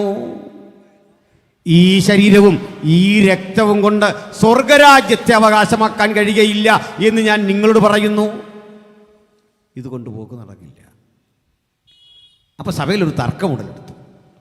ഇതല്ലതാനും പിന്നെ നമ്മൾ ഉയർത്തെഴുന്നേക്ക് പറഞ്ഞാൽ എങ്ങനെ ഇരിക്കും? ശരീരം ഇതല്ല, ഈ രക്തമല്ല, ഈ രൂപമല്ല, ഈ ഭാവമല്ല, പിന്നെന്ത്? ഈ സംശയം ശക്തിപ്പെട്ടപ്പോൾ അപ്പോസ്തലൻ പറയുകയാണ്, സഹോദരന്മാരെ, മാംസരക്തങ്ങൾക്ക് ഇതേ രൂപത്തിൽ സ്വർഗരാജ്യം അവകാശമാക്കില്ല. പക്ഷെ ഒരു കാര്യം, നമ്മളെ രക്ഷിക്കാൻ വേണ്ടി സ്വർഗരാജ്യത്തിരുന്ന ഒരുവൻ മക്കൾ ജഡരക്തങ്ങൾ കൂടിയവരായതുകൊണ്ട് നമ്മിലൊരുവനെ പോലായി വന്ന് നമുക്കിടയിൽ വസിച്ച് നമ്മുടെ താഴ്ചയുള്ള ശരീരത്തെ ശുദ്ധീകരിച്ച് രൂപാന്തരപ്പെടുത്തി അവൻ്റെ സ്വർഗീയ ശരീരത്തോട് അനുരൂപരാക്കിയ അവിടേക്ക് കൊണ്ടുപോകുന്നത്. അതുകൊണ്ട് മന്മയൻ്റെ പ്രതിമ ധരിച്ചതുപോലെ നമ്മൾ സ്വർഗീയൻ്റെ പ്രതിമ ധരിക്കും. അങ്ങനൊരു ദിവസം വരികയാണ്. ആ ദിവസം വരാൻ വേണ്ടി ഒരു കാര്യം എന്താണെന്നറിയണ്ടേ? അക്ഷരികമായി ശരീരം നമ്മളിവിടെ കളയും. ആത്മികമായൊരു ശരീരം ഈ സ്ട്രക്ചറിന് മീതെ ധരിക്കും. അപ്പോൾ മരണം മാറി ജീവൻ അല്ലെങ്കിൽ ജയം വന്നിരിക്കുന്നു എന്നെഴുതിയ വചനം നിവൃത്തിയാകും. ആ പോയിന്റിൻ്റെ പേരാ the second coming of Christ. അതല്ലെങ്കിൽ ഒരു വഴിയുണ്ട്, മരണം. അക്ഷരാർത്ഥത്തിൽ മരിച്ച് ഈ ഭൗതിക ശരീരം ഇവിടെ ഏൽപ്പിച്ച് ആത്മിക ശരീരത്തോട് ഉയർക്കുമ്പോൾ ആ ഉയർപ്പിനെ പറ്റി പറയുകയാണ്, ദ്രവത്വമുള്ളൊരു ശരീരം നമ്മൾ വിതയ്ക്കുന്നു. ബലഹീനമായൊരു ശരീരം മണ്ണിലടക്കുന്നു. ബലഹീനതയില്ലാത്ത, രോഗമില്ലാത്ത, ക്ഷീണമില്ലാത്ത ഒരു ശരീരത്തിൽ നമ്മൾ ഉയർക്കുന്നു. പിന്നെയും വ്യത്യാസമുണ്ട്. ആ ശരീരത്തിന് ലിംഗഭേദമില്ല. ആ ശരീരത്തിൻ്റെ അടുത്ത പ്രത്യേകത സ്ത്രീയും പുരുഷനുമല്ല, നമ്മൾ ദൂതതുല്യരാകും, ക്രിസ്തുവിനോട് അനുരൂപപ്പെടും. ഇതാ ബൈബിൾ പഠനത്തിൻ്റെ ഉള്ളടക്കം. ഇതാ ഞങ്ങൾ ജനത്തോട് പറയുന്നത്. ഒരു മനുഷ്യന് സംഭവിക്കാനിരിക്കുന്ന മാറ്റം ഇതാണെന്ന് വിശുദ്ധ തിരുവെഴുത്ത് പറയുന്നു. ആ മാറ്റത്തോട് ബന്ധപ്പെട്ട് പഠിപ്പിക്കുക. ഒടുക്കത്തെ ശത്രുവായി മരണം നീങ്ങിപ്പോയി. അപ്പം നമ്മൾ ഇന്നെന്താ കാണണ്ടേ? ഇന്ന് കാണുന്നത് ഒരു അക്ഷരിക മരണം. അതങ്ങോട്ട് നീങ്ങിപ്പോകുമ്പോൾ നമുക്കൊരു നിത്യജീവൻ്റെ അവസ്ഥാവിശേഷത്തിലേക്ക് ദൈവം ഈ മണ്ണിൽ നിന്ന് അന്ത്യകാഹളത്താൽ ഉയർത്തെഴുന്നേൽപ്പിക്കും. അതതിൻ്റെ ഉള്ളടക്കം. അതിനെങ്ങനെ മരണം നീങ്ങിപ്പോയെന്നറിയണ്ടേ? ആ ഒരു കാര്യം കൂടെ 2-3 മിനിറ്റ് എടുത്ത് ഞാൻ പറയും, ശ്രദ്ധിക്കണം. ഇപ്പം സമയത്ത് പ്രിയരേ, നമുക്കറിയാം നമ്മുടെ കർത്താവായ യേശു ഇഹലോകത്തിലേക്ക് വരുമ്പോൾ ഒരിക്കൽ യേശുവിൻ്റെ അരികിൽ ഈ ശലോമി എന്ന് പറഞ്ഞ സഹോദരി ചെന്നിട്ട് പറഞ്ഞു, കർത്താവേ, എൻ്റെ 2 മക്കൾ ഞങ്ങളെ നോക്കാൻ അമ്മമാരേ ഉള്ളൂ. കുട്ടികളായിരുന്നപ്പോൾ കൂടിയതാ, അപ്പോൾ വളർന്നു. അങ്ങടെ കൂടെ 2 ശിഷ്യന്മാരായിട്ടുണ്ട്. ഒരു കാര്യം എനിക്കറിയാം, ഒരു ദിവസം നീ രാജാവായി വരുമ്പോൾ നിൻ്റെ വലത്തൊരുത്തനെയും നിൻ്റെ ഇടത്തൊരുത്തനെ ഇരുത്തണം. ഒരമ്മച്ചിയുടെ ആഗ്രഹം കണ്ടില്ലേ? കർത്താവ് പറഞ്ഞു, ഞാൻ കുടിക്കുന്നൊരു പാനപാത്രമുണ്ട്, അത് കുടിക്കാൻ പറ്റുമോ? പിന്നൊരിക്കൽ കർത്താവ് പറഞ്ഞു, ഒരുവൻ എന്നെ അനുഗമിക്കാൻ ഇച്ഛിച്ചാൽ സ്വന്തം ക്രൂശുമെടുത്തുകൊണ്ട് എൻ്റെ കൂടെ വരണം. ഇതൊക്കെ പറ്റുമോ? ഇത് പറഞ്ഞ ഞാൻ നടത്തുന്നത്. നിങ്ങൾക്ക് യേശുവിനെ അനുഗമിക്കാൻ പറ്റണമെങ്കിൽ അത് നിങ്ങളെ കോടീശ്വരന്മാരാക്കുന്ന മാർഗമല്ല. പക്ഷേ അനുദിന ജീവിതത്തിന് വേണ്ടതൊക്കെ ദൈവം തരുമെന്ന് ഈ പുസ്തകം പഠിപ്പിക്കുന്നു. ഒരു ബുദ്ധിമുട്ടുണ്ടാവില്ല. അനുദിന ജീവിതത്തിൽ ഒരു മനുഷ്യന് വേണ്ടതൊക്കെ തരാൻ കഴിയുന്നൊരു ദൈവത്തെ തന്നെ നമ്മൾ സേവിക്കുന്നത് സംശയം വേണ്ട. പക്ഷെ മറുവശത്തൊന്നുണ്ട്. ഈ കൂടി ശിഷ്യന്മാരിൽ ഒരുവനുണ്ടായിരുന്നു, യോഹന്നാൻ. ഒരു ദിവസം അവരിങ്ങനെ ഒരു പ്രാർത്ഥന കൊത്തുകൂടി. ആ പ്രാർത്ഥന സ്ഥലം ഗെത്സമന. പ്രാർത്ഥിച്ചതുപോലൊരു ഇരുട്ടത്ത് നല്ല തണുപ്പുണ്ട്. ഈ കുട്ടികൾ പ്രാർത്ഥിച്ചുകൊണ്ടിരുന്നപ്പോൾ ഉറങ്ങിപ്പോയി, ശ്രദ്ധിക്കുന്നില്ല. ഇവർ ഉറങ്ങുമെന്നറിഞ്ഞാണോ എന്താണോ? ഉറങ്ങുന്നവൻ്റെ കൂടെ പ്രാർത്ഥനയ്ക്ക് ഇരുന്നാൽ അതൊരു മടുപ്പാണ് അല്ലേ? അവൻ ഈ ഉറങ്ങാത്ത പോലൊക്കെ ഇങ്ങനെ അഭിനയിക്കും, എന്നൊക്കെ വെക്കും, അല്ലെങ്കിൽ എന്നൊക്കെ പറയുക. ഡ്യൂപ്ലിക്കേറ്റാണ്, വിശ്വസിക്കരുത്. എന്നിട്ട് യേശു ഒരല്പം കൂടെ ദൂരം വാങ്ങിപ്പോയി പ്രാർത്ഥിക്കുക അവിടെ നിന്ന്. ഇവരിപ്പുറത്ത് ഒരു നാഴിക എന്നോടുകൂടെ ഉണർന്നിരുന്ന് പ്രാർത്ഥിച്ചു കൂടെ എന്നൊക്കെ ചോദിച്ചു. ഇതങ്ങോട്ട് കഴിയുകയും ഇവർ പ്രാർത്ഥിച്ചു കൊണ്ടിരുന്ന ഗെത്സമനാത്തോട്ടം വളഞ്ഞുകൊണ്ടൊരു വൻ സൈനിക വ്യൂഹം. എന്തിനാണെന്നറിയണ്ടേ? ഏദനിൽ തോറ്റുപോയ ആദമ്യകുലത്തിന് ഏദൻ തോട്ടത്തിൽ കിട്ടാതെ പോയ പ്രായശ്ചിത്തം ഗെത്സമനാത്തോട്ടത്തിൽ വെച്ച് രൂപപ്പെട്ടു വരിക. യേശു അറസ്റ്റ് ചെയ്യപ്പെട്ടു, വിചാരണയ്ക്ക് വിധേയനായി, മരക്കുരിശിൽ തൂങ്ങാൻ നിയമം ഉത്തരവിട്ടു. ഇടയ്ക്ക് കാര്യങ്ങളൊക്കെ പറയാം, വിട്ടുകളയാം. ഈ പോകുന്ന ക്രിസ്തുവിനൊപ്പം ഒന്ന് കൂടി നിൽക്കാൻ ആകെയുള്ള ഒരേ ഒരാൺതരി ഈ പാവം യോഹന്നാൻ. ആയിരക്കണക്കിന് മനുഷ്യർക്ക്, പുരുഷന്മാർക്ക് ആഹാരം കൊടുത്തു. 5000 പുരുഷന്മാർ, അതിലേറെ സ്ത്രീകൾ, കുട്ടികൾ. ലാസറിനെ ഉയർപ്പിച്ചു. കവർന്നഹൂമിൽ നാനാവ്യാധി പിടിച്ച് കിടക്കുന്ന ആയിരക്കണക്കിന് 10000കണക്കിന് മനുഷ്യർക്ക് സൗഖ്യവും ആശ്വാസവും കൊടുത്തവൻ പ്രായശ്ചിത്ത ബലിയായിത്തീരുമ്പോൾ ആ സ്ഥലത്ത് എത്തിച്ചേർന്നത് ഒറ്റയ്ക്ക് ഒരുത്തൻ. പാവം കുറേ സ്ത്രീകൾ, ഇവർ മാത്രമേ ഉള്ളൂ. അവർ കാഴ്ച കണ്ടു. പിടയുന്ന, പ്രാണൻ വിടുന്ന യേശുവിൻ്റെ അന്ത്യരംഗം ക്രൂശിൻ്റെ ചുവട്ടിൽ. ഈ കാഴ്ച കാണാൻ അത്ര സുഖമുള്ള ഏർപ്പാടല്ല. നിങ്ങൾ ധരിക്കുമ്പോഴേ 5 അപ്പം വർദ്ധിച്ചു വരുമ്പോൾ ആളുകൾക്കിടയിൽ കൊണ്ടുകൊടുക്കുന്ന കാഴ്ച ചേതോഹരമാണ്. ഇവിടെ ഈ മിനിസ്ട്രി ചെയ്യുമ്പോഴേ ഇത് ആകർഷണീയമാണ്. യൂണിഫോം അണിഞ്ഞ കുഞ്ഞുങ്ങൾ നിരനിരയായി നിന്ന് പാടുന്നു, നമ്മളും ചേർന്ന് പാടും. വർണ്ണാഭമായ നിറക്കുട്ടികളുടെ നടുവിലാ ഞാനിന്ന് പ്രസംഗിക്കുന്നേ. പക്ഷെ ക്രൂശിൻ്റെ ചുവട്ടിൽ നിൽക്കാൻ പലർക്കും കഴിയില്ല. ആ ക്രൂശ് അവനവൻ്റെ കുരിശായി നമ്മുടെ ജീവിതത്തിൽ ഇന്ന് രൂപപ്പെട്ടിട്ടുണ്ട്.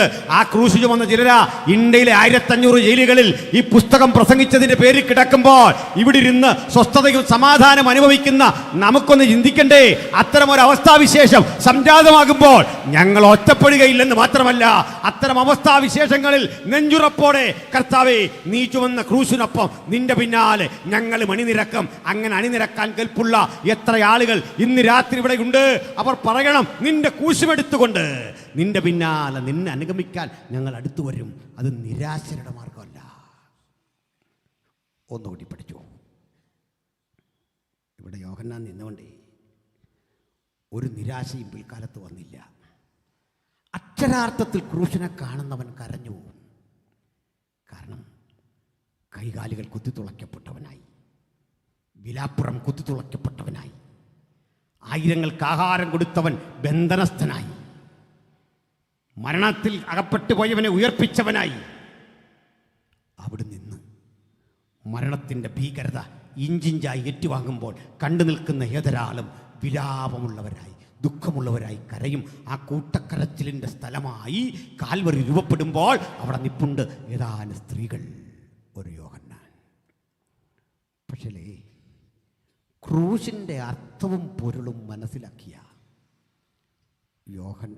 പൗലോസ്ലീഹ ഈ ക്രൂശിൻ്റെ ചുവട്ടിൽ ഇന്നും നിൽക്കുന്ന നമ്മോടൊരു കാര്യം പറയുക: കരയരുത്. കരയാനുള്ള കാരണമല്ല ക്രൂശിലുള്ളത്. നിങ്ങൾക്ക് ക്രൂശ് കരച്ചിലാണോ സമ്മാനിക്കുന്ന? കരയണ്ടെന്ന്. മറിച്ച് എന്താണെന്നറിയണ്ടേ? ക്രൂശ് നിങ്ങളിൽ ഒരാവേശം സൃഷ്ടിക്കണം. ക്രൂശ് നിങ്ങളിൽ സുവിശേഷം പ്രസംഗിക്കാനുള്ള വ്യഗ്രത സൃഷ്ടിക്കണം. ക്രൂശ് നിങ്ങളിൽ പാടാനുള്ള ആവേശം സൃഷ്ടിക്കണം.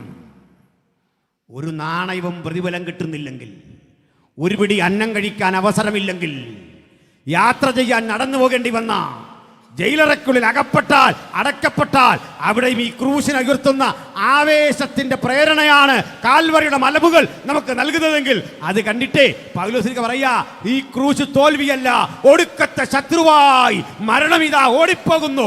മരണത്തിന് മരണം വിധി കൽപ്പിച്ചുകൊണ്ട്, മരണത്തിന്റെ മാരക വിഷമുള്ളുകളെ എന്നേക്കും നശിപ്പിച്ചുകൊണ്ട് ഒരുവൻ ക്രൂശിൽ ജയമെടുക്കുന്നു.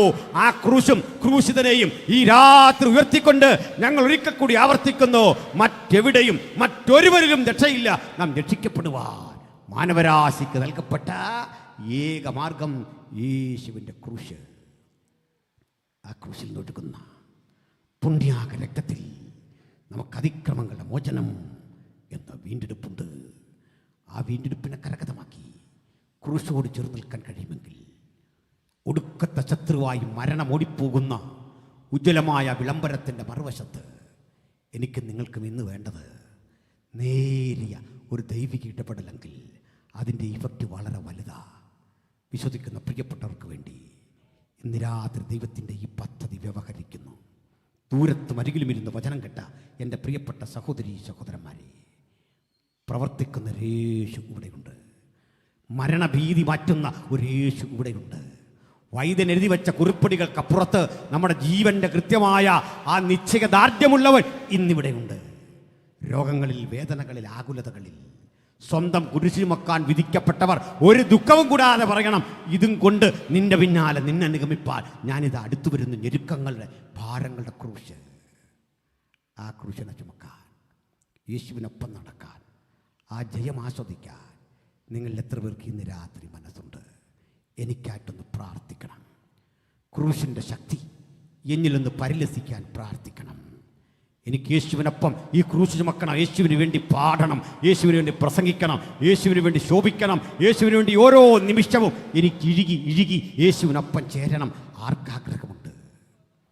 ഈ വചനം തൊട്ടവർ, ഈ വചനം സ്പർശിച്ചവർ, വലിയ വിടുതലിൻ്റെ വഴിയിലൂടെ സഞ്ചരിക്കാൻ ഞാനിതാ എന്നെ ഏൽപ്പിക്കുന്നു. ആ സമർപ്പണം ചെയ്ത് എനിക്കായിട്ടൊന്ന് പ്രാർത്ഥിക്കണം. ഞാനൊരു വിടുതൽ കാക്ഷിക്കുന്നു, ഞാനൊരു ദൈവ സാന്നിധ്യം കാക്ഷിക്കുന്നു. അങ്ങനെ ഒരാളെങ്കിലും ഇവിടെ ഉണ്ടെങ്കിൽ നിങ്ങൾ കരങ്ങളെ ഉയർത്ത്, നിങ്ങൾക്കായി ഞങ്ങൾ പ്രാർത്ഥിക്കും. ഒന്നുറപ്പാ, നിങ്ങൾ ഉയർത്തിയ കരം ഒരു വലിയ വിടുതലിൻ്റെ നാന്ദിയ. ചില പ്രിയപ്പെട്ടവർ കരമുയർത്തുന്നു, ചില യൗവനക്കാർ കരമുയർത്തുന്നു. എനിക്കായി ഒന്ന് പ്രാർത്ഥിക്കണം. ചില കുഞ്ഞുങ്ങൾ കരമുയർത്തുന്നു. യേശു നിങ്ങളെ തൊടട്ടെ. ഇവിടെ ഇരിക്കുന്നവർ മാത്രമല്ല, ദൂരത്തും അരികിലും എനിക്കായി, എൻ്റെ കുടുംബത്തിനായി, എൻ്റെ മക്കൾക്കായി ഒന്ന് പ്രാർത്ഥിക്കണം. പ്രാർത്ഥനയിൽ വിടുതലുണ്ടെന്ന് ഞാൻ വിശ്വസിക്കുന്നു. ഇനി ആരുണ്ട് പ്രാർത്ഥന ആവശ്യമുള്ള, സമർപ്പണമുള്ള ആരുണ്ട്? കരങ്ങളെ താഴ്ത്തിയിടാം. പുതുതായിട്ട് ആരുണ്ട്? എനിവണ്ണൽ ആരുണ്ട് പുതുതായി? ഞാനൊരു വാക്കിൽ പ്രാർത്ഥിച്ച് അവസരങ്ങളെ കൈമാറുന്നു.